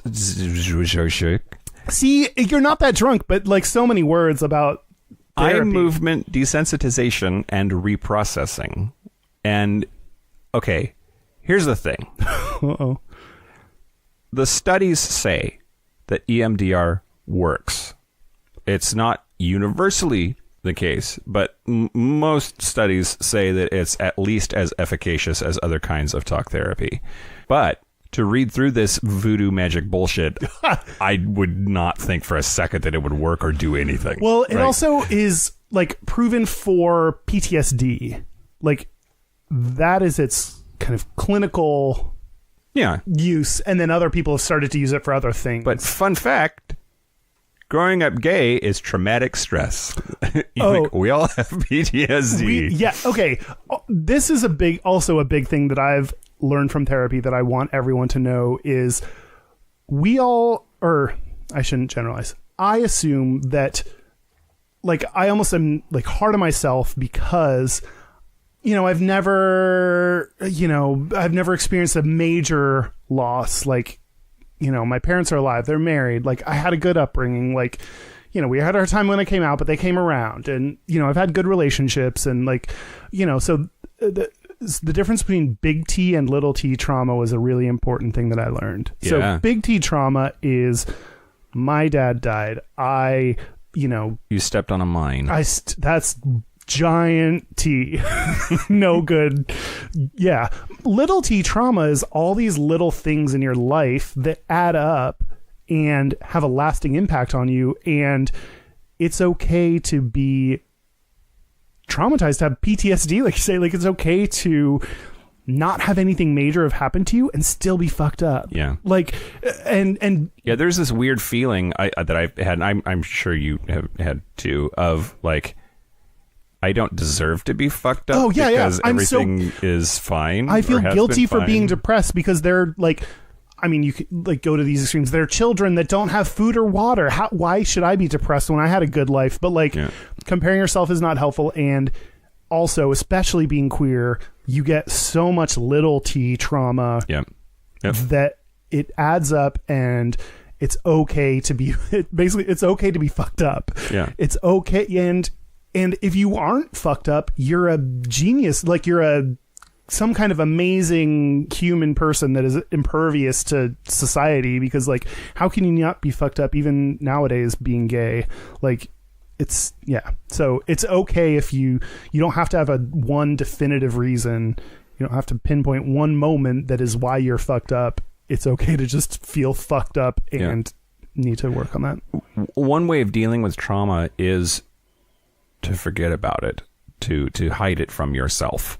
And people do that. That's one theory that's one theory that one of my therapists have given me on why I'm so forgetful, is because I'm so used to forgetting and ignore. I'm in general, like, I deflect, I ignore. That's my way of coping with things. So that's possibly why I'm really bad at remembering things. Is just a coping mechanism. Well, as someone who remembers things, oh boy, that must suck.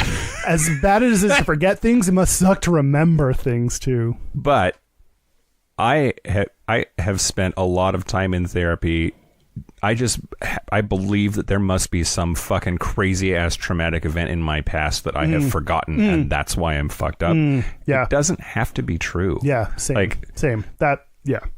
Yeah, I'm just like waiting to uncover the like recovered memory of like, oh right, the aliens abducted you. The priest diddled me. Yep. I forgot. Yep, exactly. I completely forgot that I even went to church, much less than totally. Which might be true. Like, I don't want to discount anybody who's actually going through that and may need to uncover that or needs help discovering that and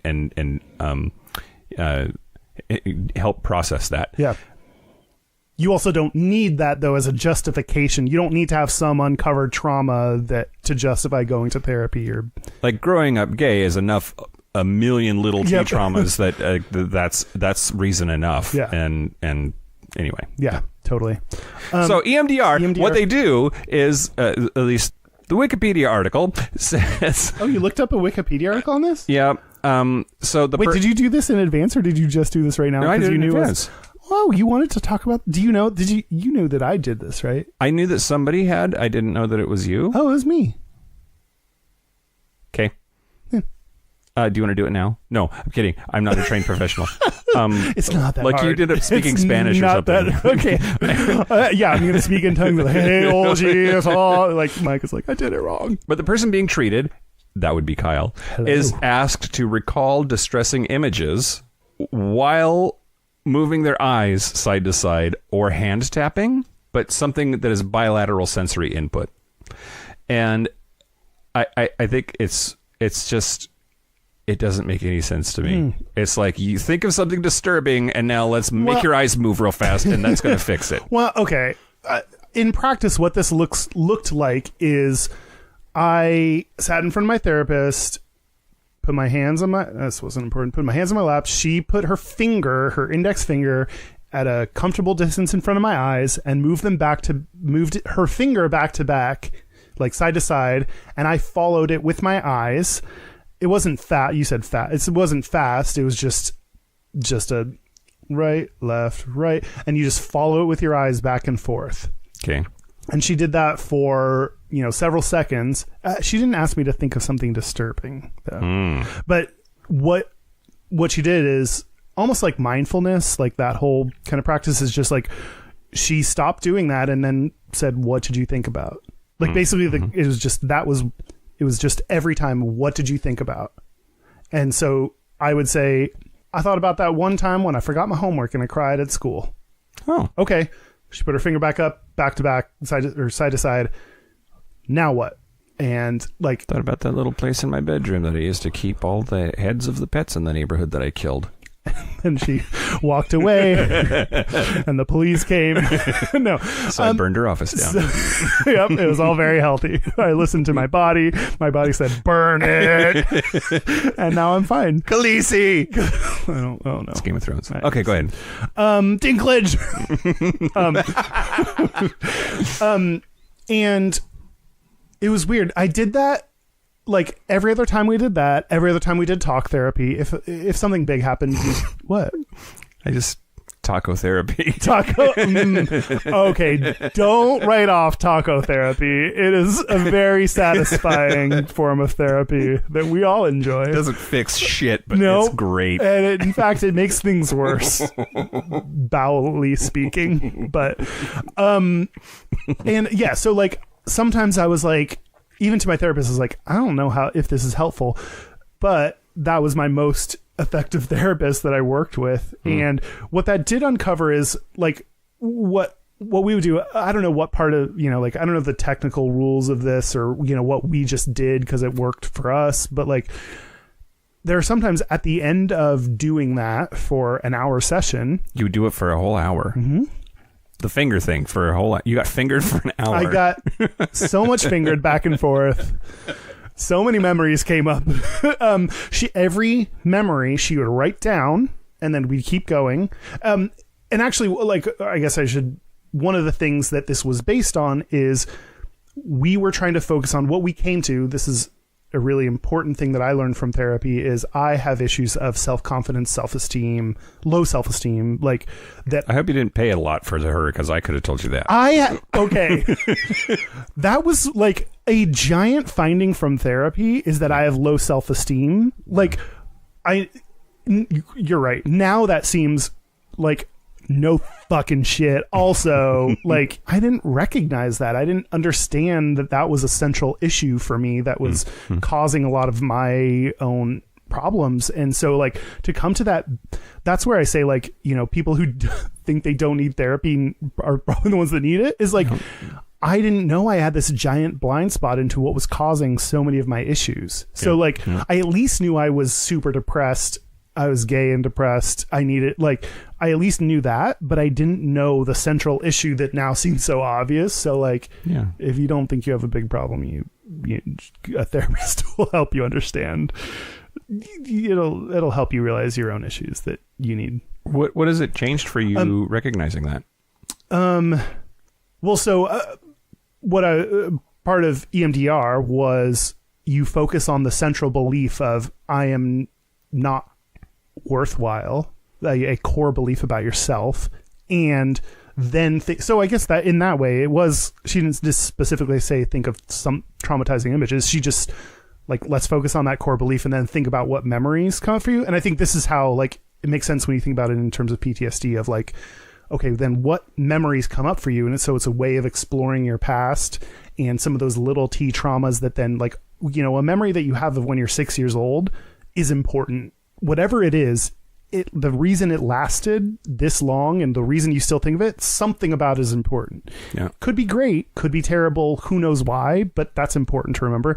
So, like, as we did that, then at the end of our sessions, she would, like, then we would talk about, okay, what do all these, and sometimes it would just be like, I'd ask, like, what do all these have in common? Like, okay, like, I would be like, what's your takeaway from this? She'd be like, what's your takeaway from this? Stupid therapist.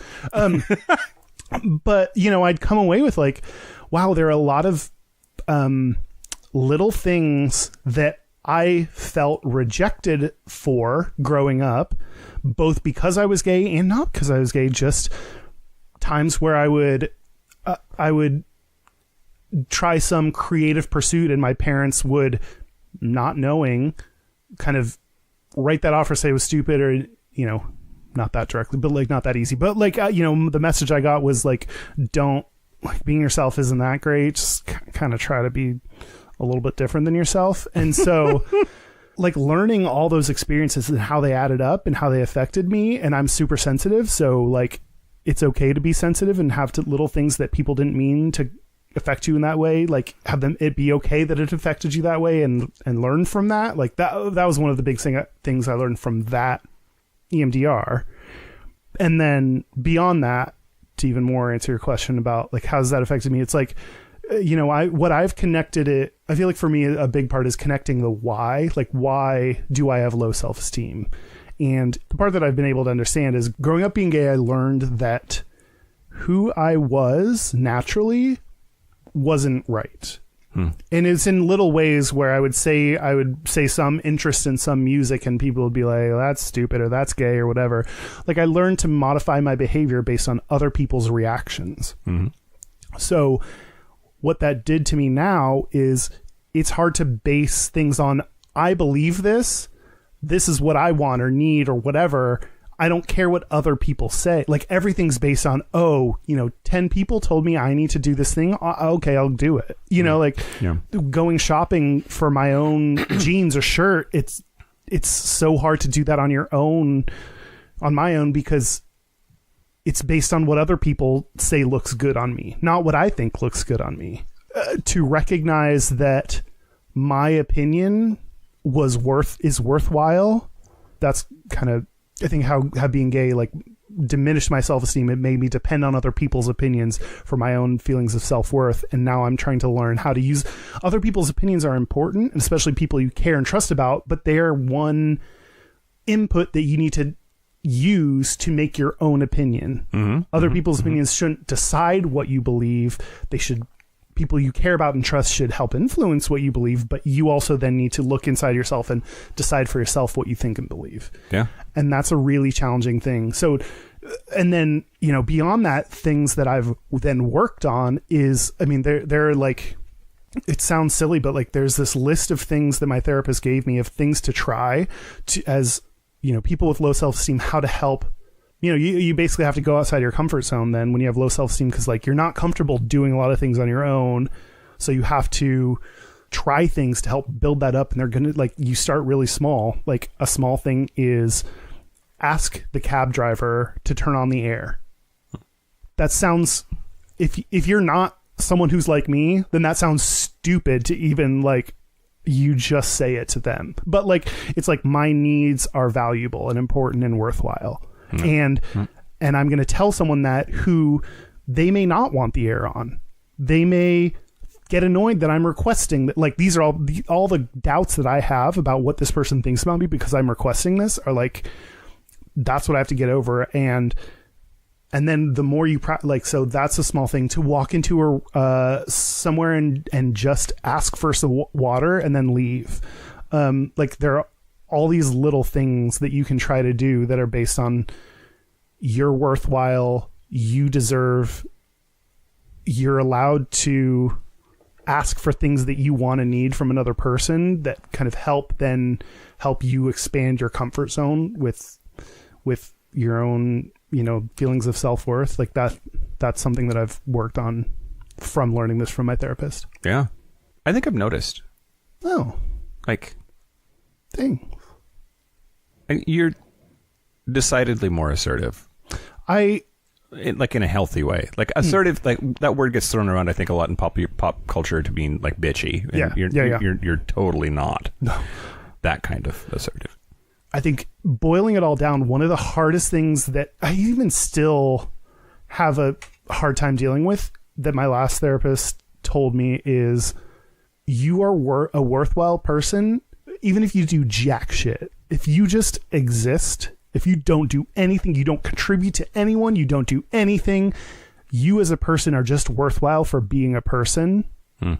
Like, that to me, like, you are worthwhile regardless of your productivity, or like, that to me was like, I can get, like, if I separate myself from that and think about that statement logically, I can say, yes, I believe every person is a worthwhile person, but to apply that to myself and believe I am okay, I am worthwhile, even if every day I watch Netflix, even if I just go to work and do okay and do jack shit elsewise, like, to think that I'm a value, like that I am worthwhile in spite of that, even that that way of saying it says I always associate my worthwhileness to what I produce, what I contribute, what I create, how hard I work. Like, that's what makes you worthwhile as a person. Yep. So that's a major thing that I'm like trying to accept.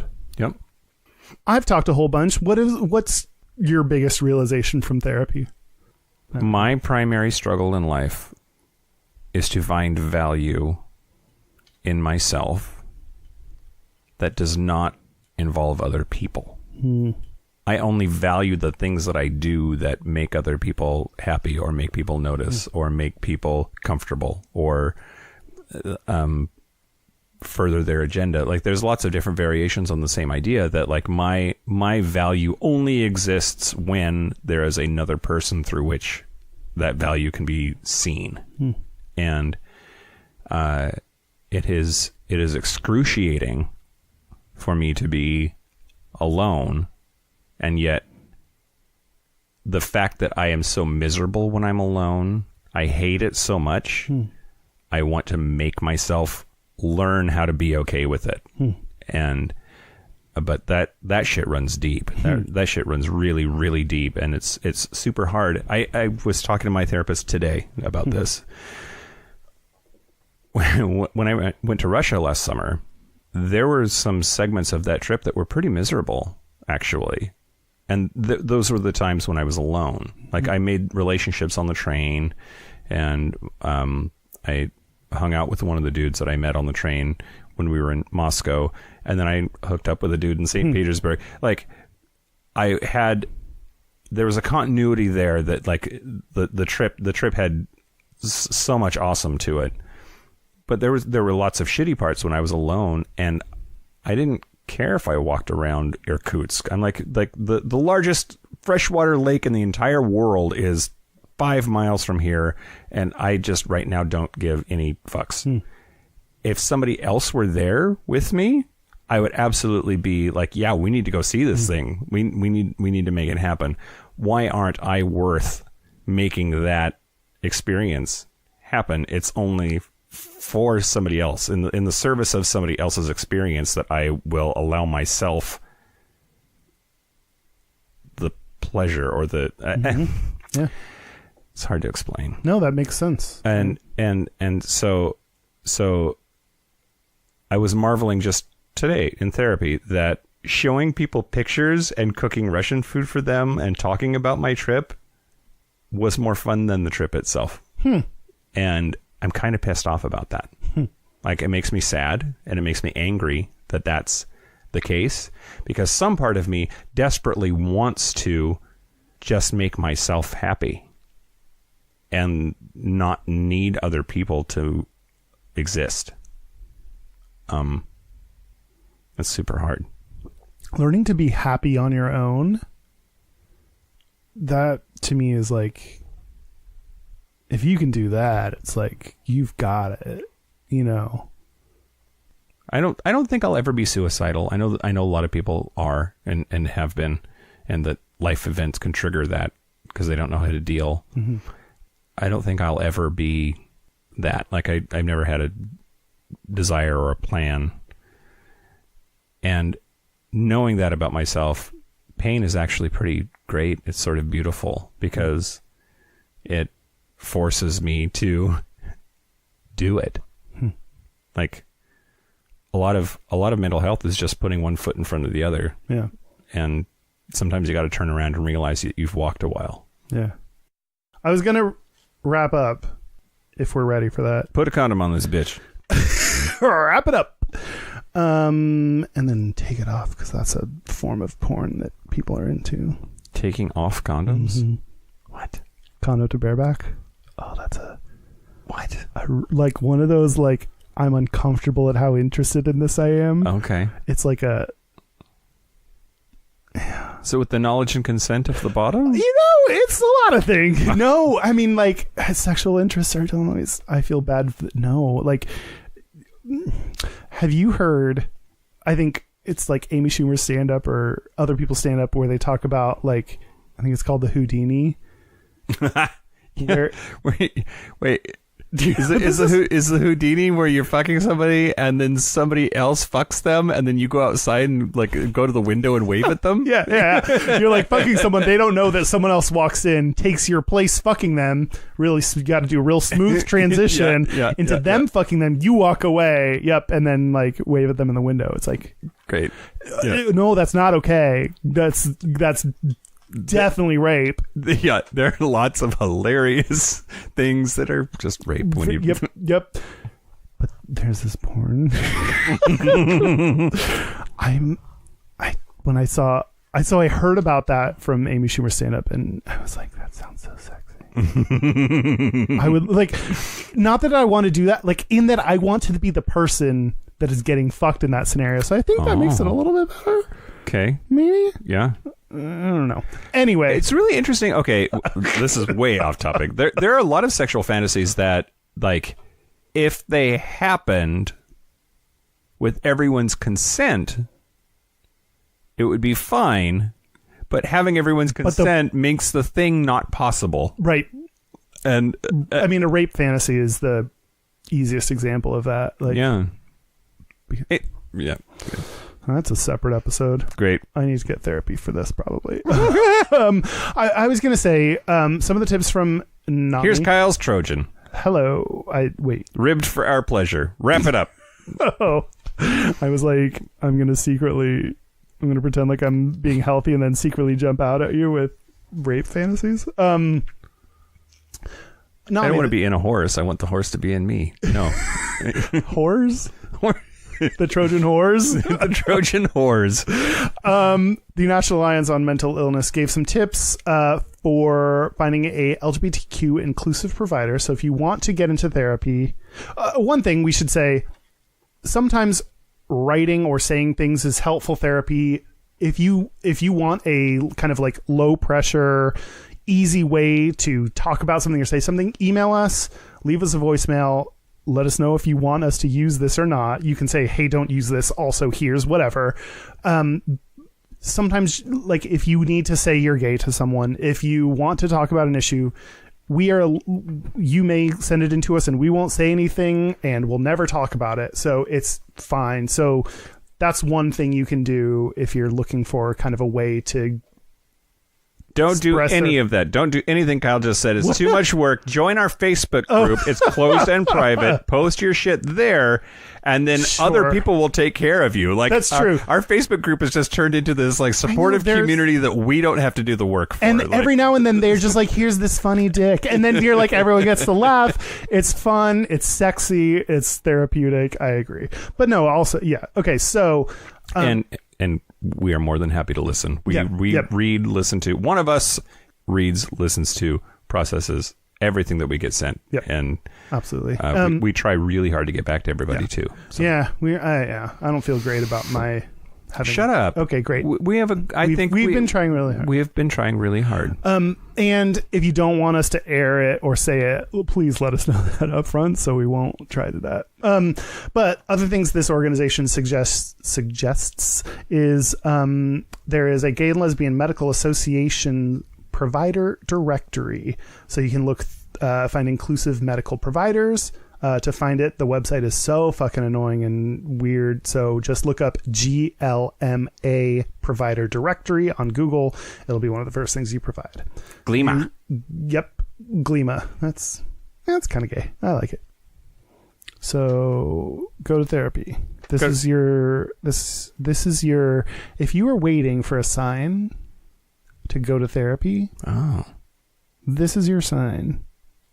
You know, some people like need a little like... That you should go to a bathhouse. Go to a bathhouse and then go to therapy. Because after that bathhouse, you'll have plenty of reasons why.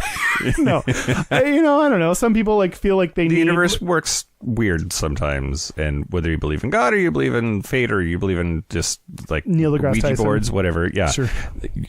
Go to therapy. Go to therapy. Give it a shot. Here's your sign. Here's your sign. You might be a redneck. Do not pass go. Do not pass ho. Do not collect $200. Because Collect therapy is probably $200. that expensive. I have like a $20 copay. Should we take a break? Yeah, let's take a break. Let's take a break. Therapy break. I'm going to lay on the couch It's your dad's with my fault. legs in the air. Something about your dad and your mom, or break. This is the part where Mike and Kyle take a break. Are we back? We're back. Thank you for choosing the moment. I was drinking a beer. and that's true. Oh my god, am I doing my straightest right now because I couldn't find a straightest? We're back. We're back. We'll do our gayest and straightest. We're going to do our gayest and straightest, but first, our website is gayishpodcast.com. We are on thousands of social media sites at Hey, if you're on a social media site that we haven't heard of, you're wrong, because we have. Nope. And we're on it. Yeah, then you're wrong. We are on Instagram, YouTube, Facebook, Twitter, either at Gayish Podcast or /Gayish Podcast. Our hotline, you can send us text messages. Please do. Please do that. We love them. Yeah. Or leave us voicemails, which we love even more. Because we can hear your But beautiful voice. let us know if we can play it or not. Yep. It's 5855-GAYISH. That's 585-542-9474. Standard rate supply. And you can email us at gayishpodcast@gmail.com. Gayest and straightest. Now, No. okay, so I have this new thing that I want to do. I'm going to do the shortest one that I can. Okay. I want to read... Peter Dinklage? No. Oh. I don't want to do him. I would. Yeah? Yeah. Okay. Actually, I would too. Okay. I want to read spam things that are submitted to our website. Okay. We just the fact that we have like a contact form, like as much as we try to put like spam blockers, there's a lot of things we get. So some emails we get from you from our site are true and great and we love that. But Yep. other things are this. So, this was left on our Gayish episode 92 Gay Virginity page. Did someone comment? Yeah. Okay. Trenton DeBarros says, I am in the process of shopping for some Christmas presents. I'm thinking of buying bareback rider cowgirl lingerie costume from Peaches and Screams site. Peaches and Screams. I saw a link to this shop on your site. Yeah. And was wondering, No, you didn't. and was wondering whether you have any personal experience with them. So, Kyle, do you have any personal experience with bareback rider cowgirl lingerie costume for Peaches and Screams site? I love serious answers to spam emails. This is my favorite. Yes, I do. Thank you, Trenton McFlurry or whatever. Trenton DeBarros. Yeah. I do have experience with bareback cowgirl outfit from Peaches and Screams. I put on the shortiest jean shorts and the sluttiest crop top, and cowboys love all ladies, even when they're men. Like me. Great. Well done. Is this what you wanted from this Yep. segment? What do you want from me? That's exactly right. I'll give you to you whatever you want. Exactly right. Exactly right. Peaches and Scream. That's hilarious. I think I couldn't match the comedic genius of the name of that thing too. That robot funny. That's so funny. Man, robots are so much funnier than us. When robots start writing podcasts that they can just say to each other, we don't even need us. Mm-hmm. Can we invent that so we don't have to talk and they can just talk for us? This will be really helpful. It's a lot of work. Yeah, too much work to not do any work. But once we get there, man, our amount of work goes way down because we just have to hang out. I'd rather hang out and drink on a Monday night and record for 16 hours. Okay, that's true. This is to consider this work is pretty. Yeah. Do you want to do your gays and straightest? Let's do our gayest and straightest. I'll go first. Great. So the gayest thing about me this week, I went to a gym. When you say that, it just sounds like you're so foreign to I went to a gym, like a gymnasium. a gymnasium, a weightlifting exporium. And I was meeting with the dude that's like the membership guy, and he's like, dude, you want to look hot for the ladies, right? And then like I totally just like Elmer Fudd, but yep, you're right.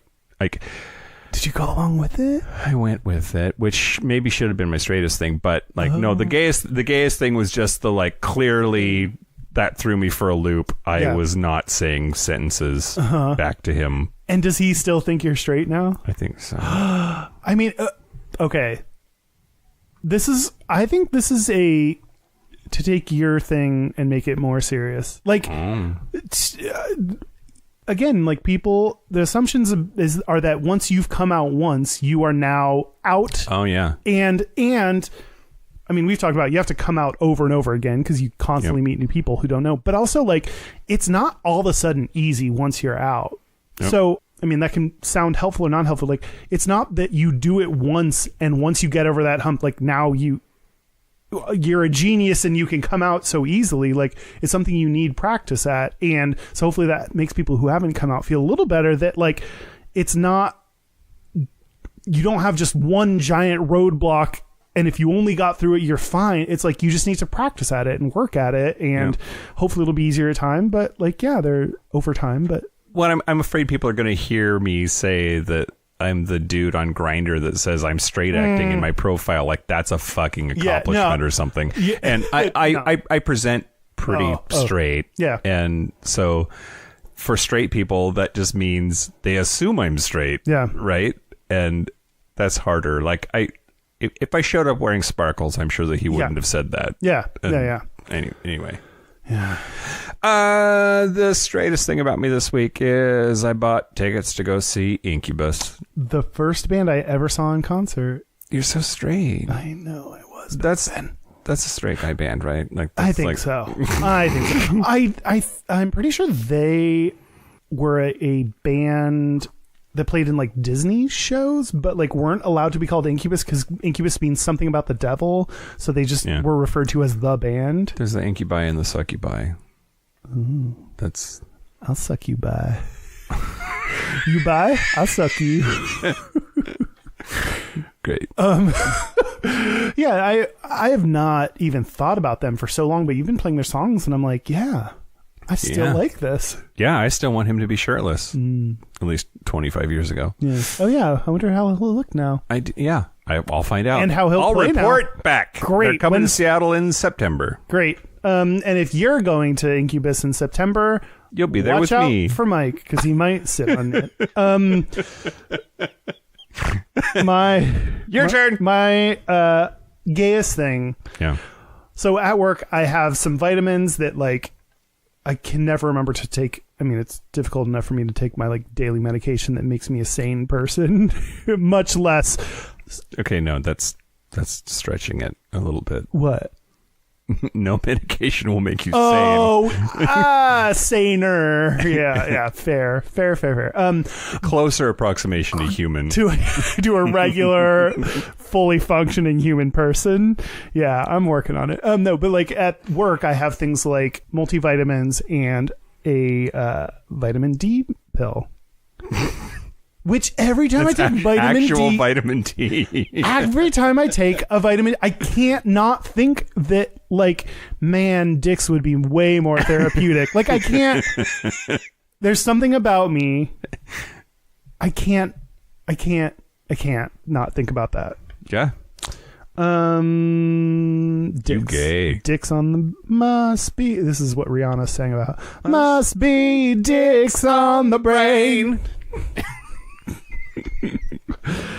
My straightest thing is podcast interests. I mean, the main podcast I listen to religiously is My Favorite Murder, and recently I was like, maybe listening to murder stories is not having a positive influence. I love them and their show, but like maybe listening to and just thinking about murder a whole bunch isn't helpful for me. So I started listening again to My Brother and Me, which is 3 straight dudes just making jokes that straight dudes make jokes about, which is like, it's hilarious. I really like it. Take a listen. But at the same time, it's like, I feel so gay. I mean, this is my serious thing, but like listening to like straight dudes like make their straight. It's just like.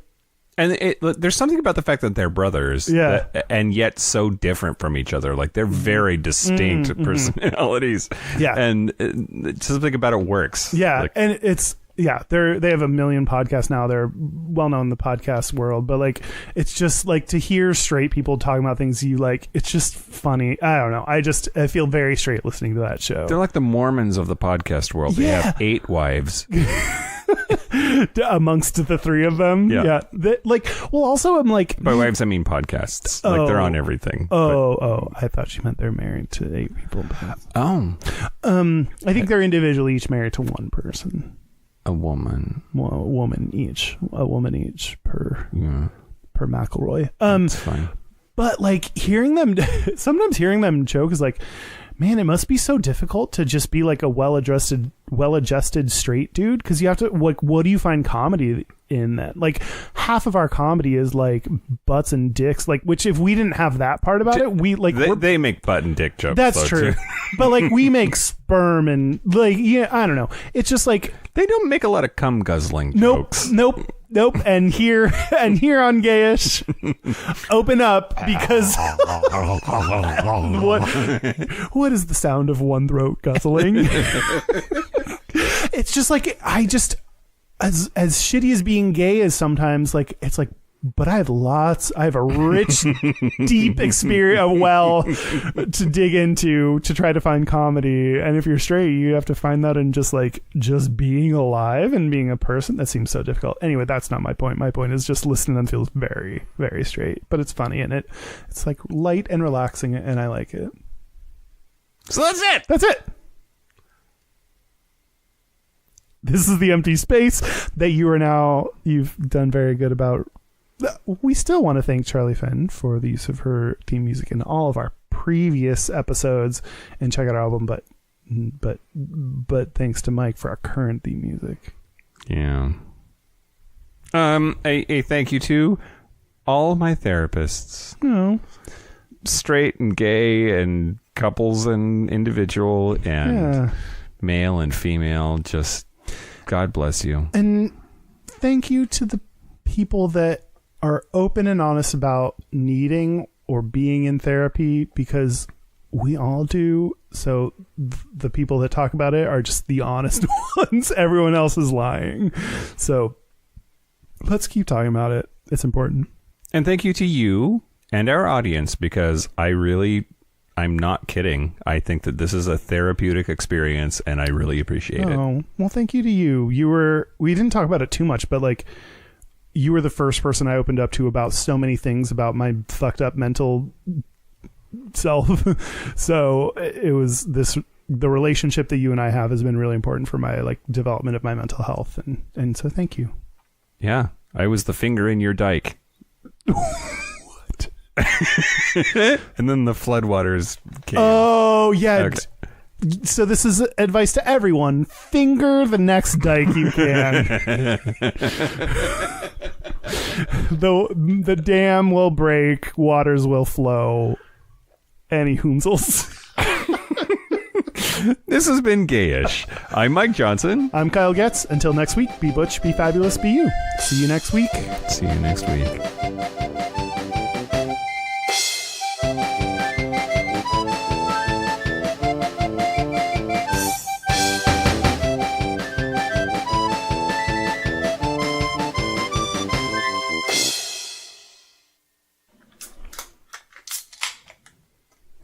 Cheers. To therapy. To therapy. To beer therapy. Hey everyone, did you know that instead of going to therapy, you can just, for every 10 minutes of therapy, 1 beer works in replacement? That's true. Really just... Fact. The less brain cells you have, the less worried you can be about everything.